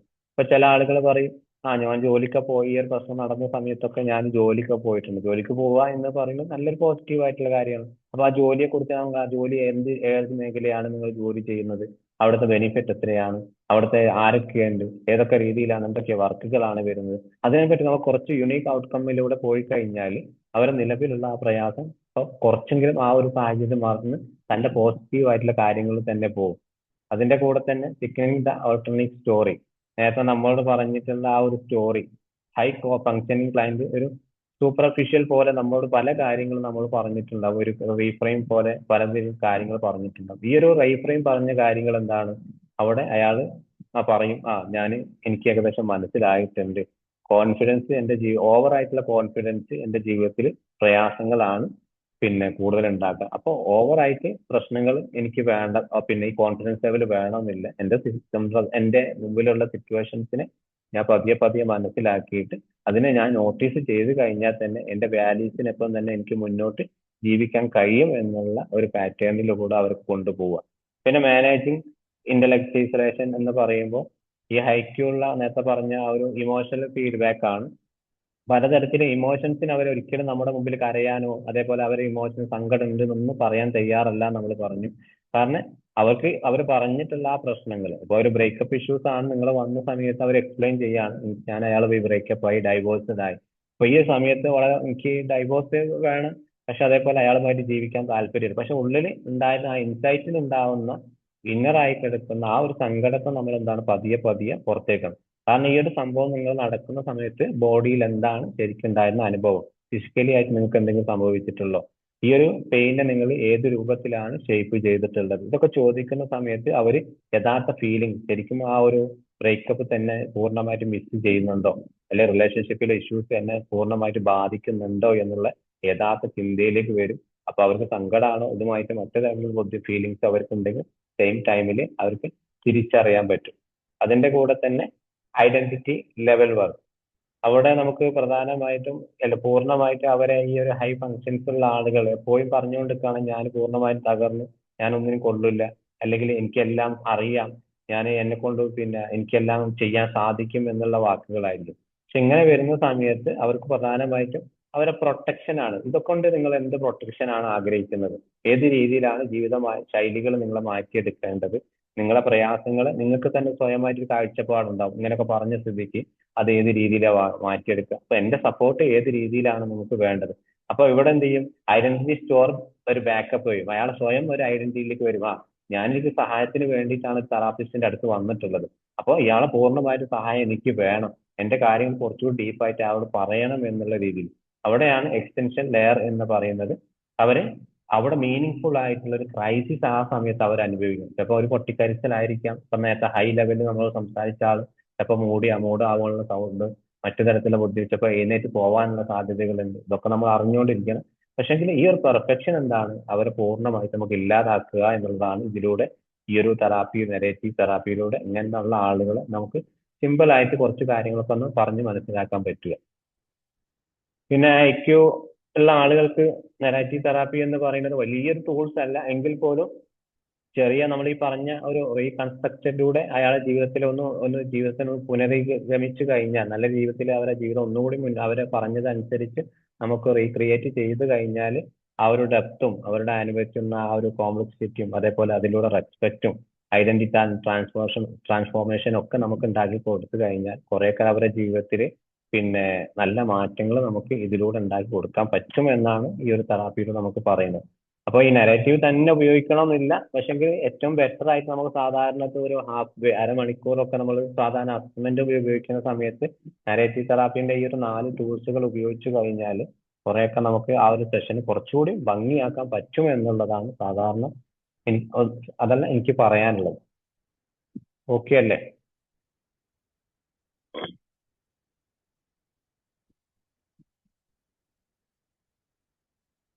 ഓക്കെയാണ് സാർ. ഈ നെറേറ്റീവ് കൺഫ്യൂസ്ഡ് ആണോ? ഇല്ല, ചില കേസസ് വരുമ്പം നമ്മൾ ടാക്ട്ഫുൾ ആയിട്ട് ഡീൽ ചെയ്യുക അല്ലേ? അതെ.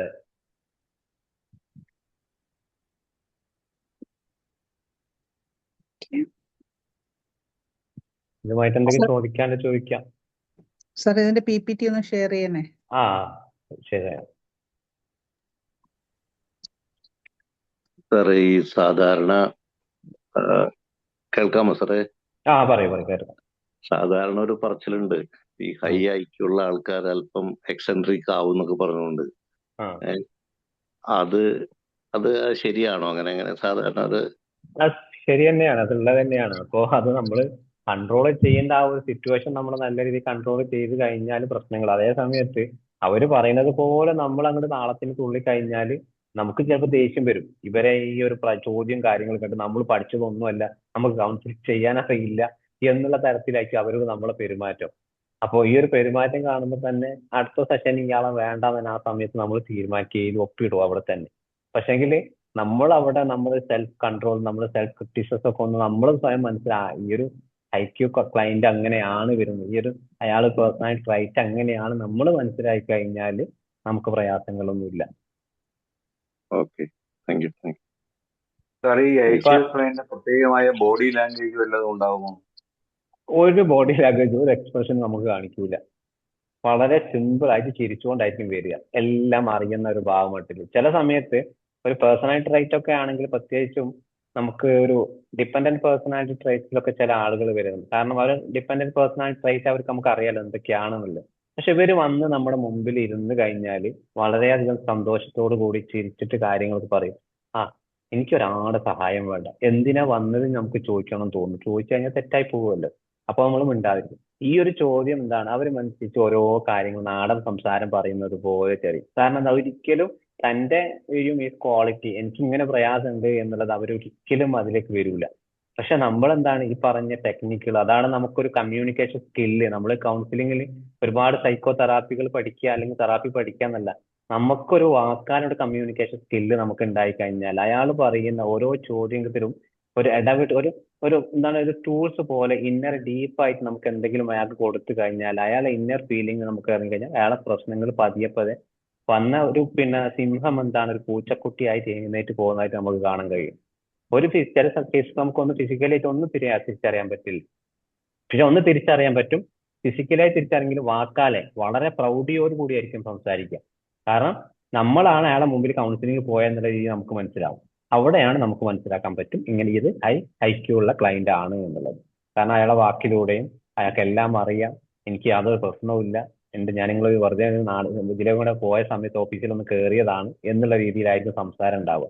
അവിടെ നമുക്ക് മനസ്സിലാക്കാം ഇതൊരു IQ ഉള്ളതാണ്. അല്ലാണ്ട് ഫിസിക്കലി ആയിട്ട് നമുക്ക് പെട്ടെന്ന് തിരിച്ചറിയാൻ കൊള്ളണമെന്നില്ല. പക്ഷെ ഒരു ഹാഫ് വേല് നമ്മൾ ഈ ഒരു ടൂൾസും കാര്യങ്ങളും ഉപയോഗിച്ച് കഴിഞ്ഞ് അയാളൊന്ന് നല്ല രീതിയിൽ റാപ്പോ കഴിഞ്ഞാൽ പറഞ്ഞതുപോലെ ആ ഫേസ് എക്സ്പ്രഷൻ ഒക്കെ ഒന്ന് മാറി ചിലപ്പോൾ സങ്കടമൊക്കെ വരും.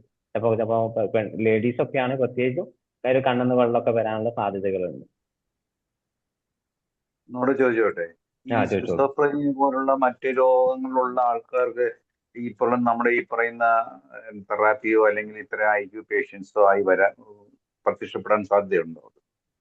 ഇല്ല, അത് തുടക്കത്തിൽ ഉണ്ടാവില്ല. സിസോഫ്രീനിയ എന്ന് പറയുമ്പോൾ തന്നെ നമുക്കറിയാം അത് കറക്റ്റായിട്ട് അത് റിയൽ ഫാക്റ്റ് അല്ല. അവർക്ക് ഡെലൂഷൻസും ഹലൂസിനേഷനും ഒക്കെ ഉള്ളതാണ്. അവർക്ക് ജീവിതത്തിൽ ഒരിക്കൽ പോലും എല്ലാം അവർ കാണുന്നത് ഒറിജിനാലിറ്റി ഇല്ല. അവരൊക്കെ എന്താണ് കാണുന്നത്, ഫേക്കുകളാണ്. അപ്പൊ അങ്ങനെയുള്ള ഒരാൾ ഒരിക്കലും ഹൈ IQ-ലേക്ക് വരാനുള്ള സാധ്യത ഇല്ല. പിന്നെ എപ്പോഴാണ് വരിക എന്ന് ചോദിച്ചാൽ ഈ ഒരു ട്രീറ്റ്മെന്റ് ഒക്കെ തുടങ്ങി ആള് മെഡിസിൻ ഒക്കെ എടുത്തു, കൗൺസിലിംഗ് സൈക്കോതെറാപ്പി പോയി കുറെ വർഷത്തിന്, ചിലപ്പോൾ ഒരു വർഷം 1.5 വർഷത്തിന് ശേഷം ആള് ഓക്കെ ആയതിനു ശേഷം ആ ഒരു സാഹചര്യം ചിലപ്പോൾ ഈ ഒരു വർഷത്തിനൊക്കെ അയാൾ ഒരുപാട് ലേൺ ചെയ്യും റിയൽ ഫാക്റ്റുമായിട്ട്. അപ്പൊ ആ ഫാക്ട് എന്താണ് ചിലപ്പോൾ അയാൾ കുറെ ചിലപ്പോൾ സത്യ ജീവിതത്തിൽ അനുഭവിച്ചതായ അനുഭവങ്ങളായിരിക്കാം, ചിലപ്പോൾ മറ്റുള്ള ആൾ പറഞ്ഞത്, ചിലപ്പോൾ ഈ ഒരു ആരടുത്താണോ ഡോക്ടർ കൊടുത്തിട്ടുള്ള അനുഭവങ്ങളായിരിക്കാം. ഇതെല്ലാം ഒരു റീക്രിയേറ്റ് ചെയ്തിട്ടുണ്ട്. നമ്മുടെ ഒരു മെമ്മറി പാർട്ട് ഉണ്ടല്ലോ, കോർട്ടെക്സ് എന്ന് പറഞ്ഞ ഈ സാധനം എന്താണ് ഈ പറഞ്ഞിട്ടപ്പോ IQ ലെവലാക്കി വരാനുള്ള സാധ്യത മാത്രമാണ് കേട്ടോ, ഉറപ്പ് പറയുന്നില്ല. ചില ആളുകൾക്ക് അങ്ങനെ വരും.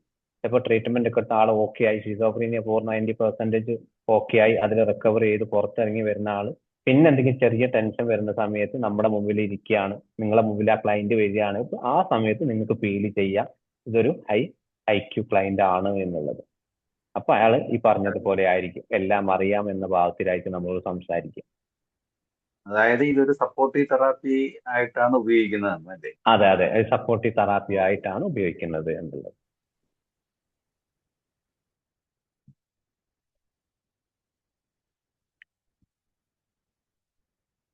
അപ്പോ ഈ ഒരു നായർ സാർ പറഞ്ഞതുപോലെ തന്നെ ചില ആളുകൾ ഷിസോഫ്രീനിയുള്ള മുമ്പ് ഒരു ഇതേപോലെ കേസ് ഞാൻ അത് വ്യക്തമായിട്ട് പറയാൻ കാരണം എനിക്ക് ഒരു എക്സ്പീരിയൻസ് ഉണ്ട്. ആ ഒരു ക്ലയന്റ് അവിടെ പറയാണ് എനിക്ക് ദിവസം 3-4 മണിക്കൂർ ഉറങ്ങാൻ കഴിയുന്നുള്ളൂ എന്നുള്ളത്.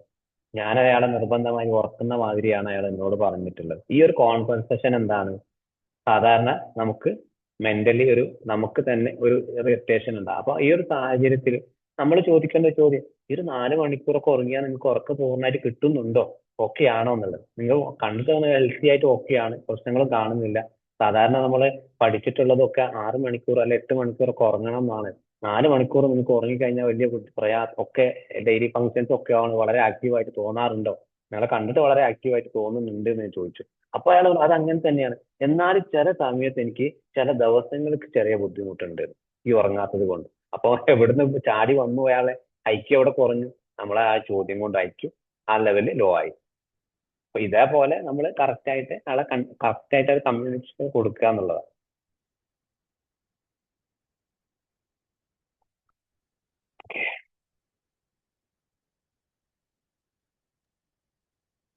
സാറ് ഒരു സ്കീസോഫ്രീനിക് ആയിട്ടുള്ള ഒരാളുടെ ഒരു ഇതാണേ, ഒരു മിനിസ്ട്രിയാണ് അയാള്. ആ കുട്ടി ലേഡിയാണേ, പഠിക്കാൻ ഭയങ്കര മിടുക്കിയായിരുന്നു, എല്ലാം ഒക്കെ കഴിഞ്ഞു. പക്ഷെ ആളിന് MBBS പോകാനായിരുന്നു താല്പര്യം. വീട്ടിലെ ഒരു ചാൻസ് കൂടി കൊടുത്തില്ല. BSc നഴ്സിംഗിന് കിട്ടിയപ്പം പോകാൻ പറഞ്ഞു. അങ്ങനെ പോയി പഠിച്ചു, അവിടെ എല്ലാം ടോപ്പായിരുന്നു. അങ്ങനെ കഴിഞ്ഞ് ആള് US പോയി. അപ്പൊ കല്യാണമൊക്കെ കഴിച്ചു, ഡിവോഴ്സ്. അപ്പൊ ഇവളുടെ മനസ്സിൽ എപ്പോഴും ഇങ്ങനെ കിടപ്പുണ്ടായിരുന്നു MBBS എന്നുള്ള ഒരു ഇതായിരുന്നു. പക്ഷെ അവിടെ ചെന്ന് അതിന് ഈക്വലന്റ് ആയിട്ടുള്ള ഡിഗ്രി ഒക്കെ ചെയ്ത് പഠിച്ചു. MSc നഴ്സിംഗ് എടുത്തെന്ന് തോന്നുന്നു. അതും കഴിഞ്ഞിട്ട് ആയി. പക്ഷെ ആള് ഭയങ്കര സ്കീസോ. കാരണം ഡാഡിയോട് ആയിരുന്നു കൂടുതൽ അറ്റാച്ച്മെന്റ് ഉള്ള, മമ്മിയെ വിട്ടില്ല എന്നുള്ള ഇതെല്ലാം പ്രശ്നങ്ങളായിരുന്നു. പക്ഷെ പുള്ളിക്കാരി കംപ്ലീറ്റ്ലി എന്താ പറയാ, ഹാലൂസിനേഷനും ഡിലൂഷനും എല്ലാം ഉണ്ട്. അങ്ങനെ വന്നിട്ടാണ് ഡിവോഴ്സ് ചെയ്യുക. അപ്പൊ അങ്ങനെ ഒരു മോനുണ്ട്. ആ കുട്ടി സ്കൂളിൽ, അപ്പൊ ഇവർക്കൊരു സ്കൂൾ കൗൺസിലർ ഉണ്ട്. അപ്പൊ കുട്ടി പറഞ്ഞു my mama is mentally not fit എന്ന് പറഞ്ഞു. അപ്പൊ സ്കൂൾ കൗൺസിലർ. അപ്പൊ അങ്ങനെ ഇപ്പൊ കോർട്ട് ജഡ്ജ് ചെയ്തു കുട്ടി ഇവരെ അസസ് ചെയ്യണമെന്ന് പറഞ്ഞു. അങ്ങനെ അസസ്മെന്റിന് പേപ്പർ കൊടുത്ത് ഈ പുള്ളിക്കാരിയെ ക്ലിനിക്കൽ ടെസ്റ്റിന് കയറ്റി കഴിയുമ്പോൾ പുള്ളിക്കാരി മിടുക്കിയായിട്ട് എല്ലാം എഴുതി തന്നു. അപ്പൊ ചോദിച്ചു എങ്ങനെ? അപ്പൊ അവിടെ പ്രൂവൻ ചെയ്തപ്പോഴെന്താണ്, ഇവർ ഓക്കെയാണ്, ഫിറ്റാണ്, അസസ്മെന്റിൽ ഇവർ ഫിറ്റാണ്. അപ്പൊ ഈ പുള്ളിക്കാരി പുറത്തിറങ്ങി പറയാം, ഇത് ഞാൻ എന്റെ പേഷ്യൻസിന് എപ്പോഴും കൊടുക്കുന്ന ഇതിന്റെ ആൻസർ ഒക്കെ എനിക്ക് അറിയാവുന്നതാണ് കൊടുക്കുന്നേ.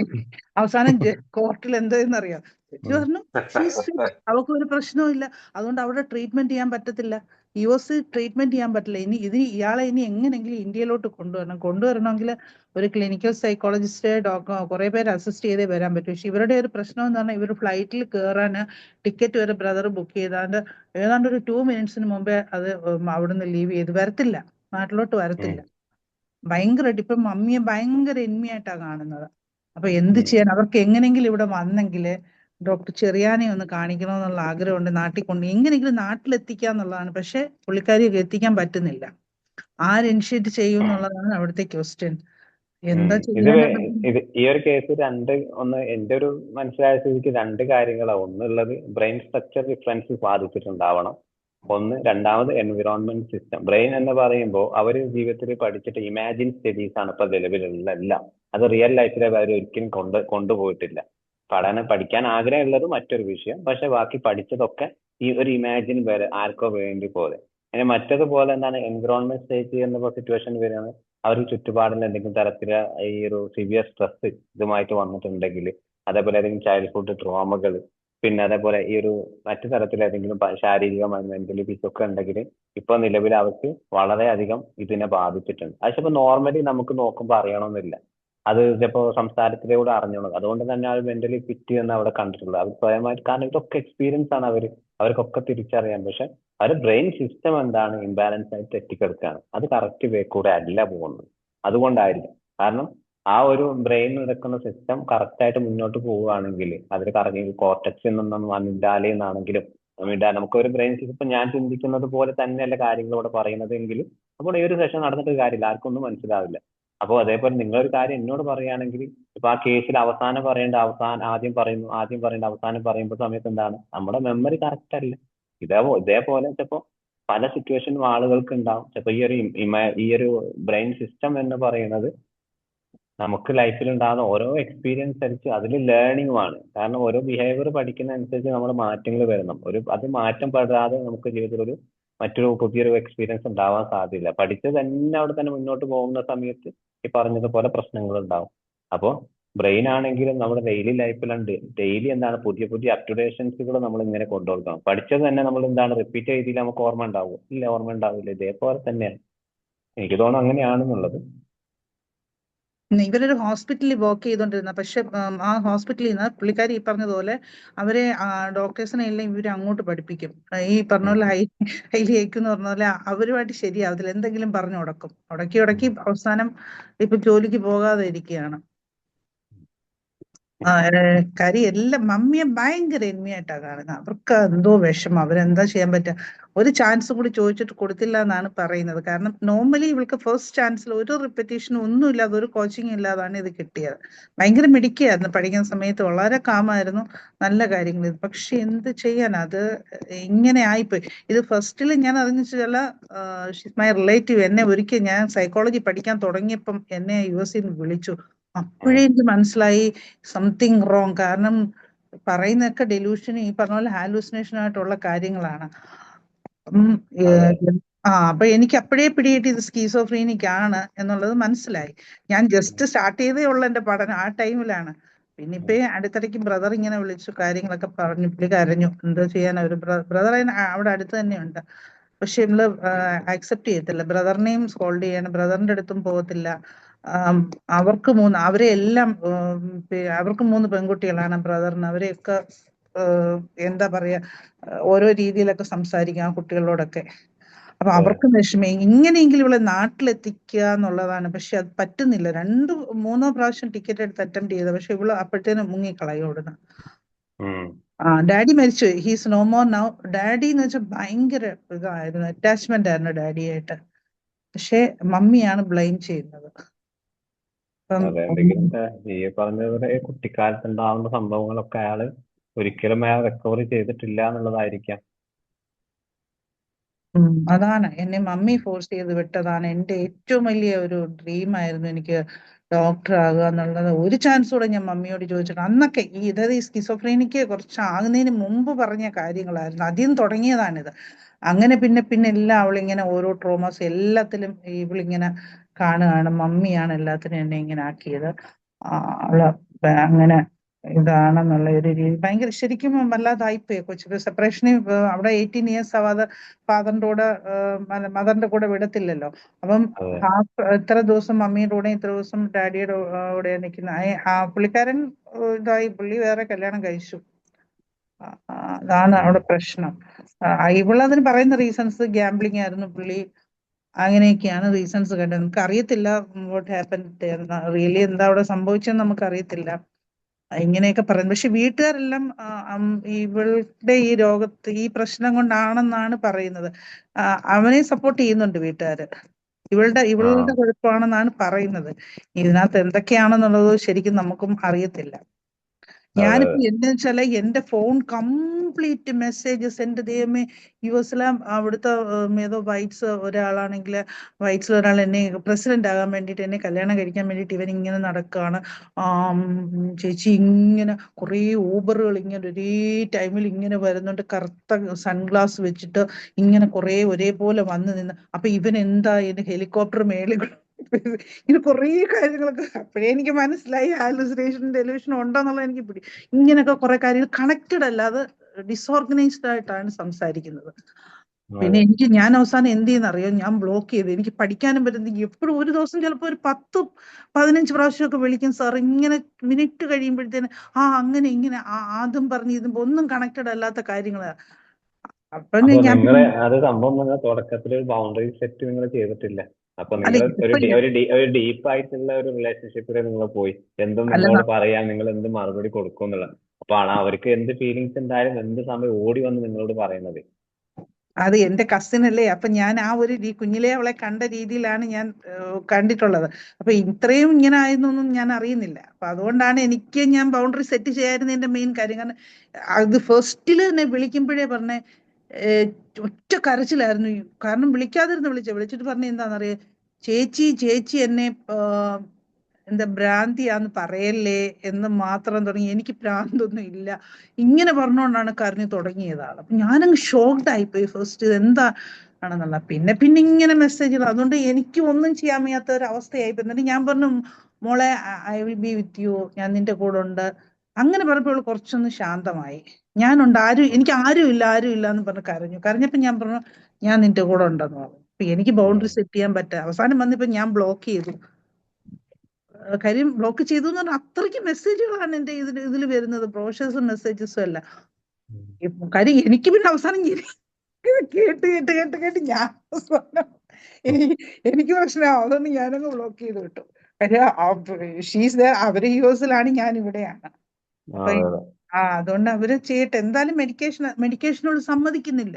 അത് അവിടെ ചെയ്യാനും പറ്റത്തില്ല. ഇങ്ങനെ വന്നതുകൊണ്ട് അവിടെ അവര് പറയുന്നത് ഷീസ് ഓക്കെ എന്നാണ്. അവള് കറക്റ്റ് അസസ്മെന്റ് കറക്റ്റ് ആയിട്ട് ചെയ്ത് കൊടുത്തോണ്ട് നാട്ടിൽ വന്നെങ്കിലേ മെഡിക്കേഷൻ ചെയ്യാൻ പറ്റൂ. പക്ഷെ വരാൻ ബുദ്ധിമുട്ട്, അവള് വരത്തില്ല. അതാണ് ഇങ്ങനത്തെ കേസ് ഭയങ്കരമല്ലേ. നമുക്കൊന്നും ചെയ്യാനില്ല അതിലൊന്നും. അതെ, വിഷമമുണ്ട്. കാരണം നമ്മള് കുഞ്ഞിലെ അവളുമായിട്ട് കുഞ്ഞനിയത്തിയെ പോലെ, അനിയത്തിയാണല്ലോ നമുക്ക്. അപ്പൊ അങ്ങനെ മിടുക്കിയായിട്ട് നടന്ന ഒരു കുഞ്ഞിന് ഞങ്ങൾക്ക് എല്ലാം വിഷമമുണ്ട്. പെട്ടെന്ന് ഇങ്ങനെ ഇപ്പൊ മദറിനാണെങ്കിൽ ഭയങ്കര വിഷമമാണ്. അവര് എന്താ പറയാ, അമ്മ ടീച്ചറായിരുന്നു, റിട്ടയർഡ് ടീച്ചറാണ്. അവർക്കൊന്നും പറ്റാത്ത അവസ്ഥയിലായി. ഒരേ ഒരു ബ്രദറുണ്ട്, അതിന് വൈഫിന്, അവനും വിഷമം ഭയങ്കര. അവൻ മൂത്തതാണ്, ഇതാണ് ഇളയ അനിയത്തി കുട്ടിയാ. ഇത് ചെയ്യാൻ പറ്റും എല്ലാം. പെട്ടെന്ന് സുഖമാക്കി കൊടുക്കട്ടെ. അതാണ് ഇപ്പൊ അതെ നമുക്കൊരു പരിധി ഉണ്ടാവും, ഒരു ലിമിറ്റേഷൻ നമുക്കും ഉണ്ടാവും എല്ലാത്തിനും. അതെ. ഏതായാലും നല്ല എക്സ്പീരിയൻസ് ഇവിടെ പറഞ്ഞത് വളരെ സന്തോഷം. ഇനി നമുക്കിവിടെ നിർത്താന്ന് വിചാരിക്കുന്നു. ഇനി എന്തെങ്കിലും ചോദിക്കാം. നമുക്ക് അടുത്ത ആഴ്ച കാണാം. ഓക്കെ അല്ലേ? Thank you. അപ്പൊ PPT ഞാൻ ഷെയർ ചെയ്യാം ഗ്രൂപ്പിൽ. Thank you. Good night all.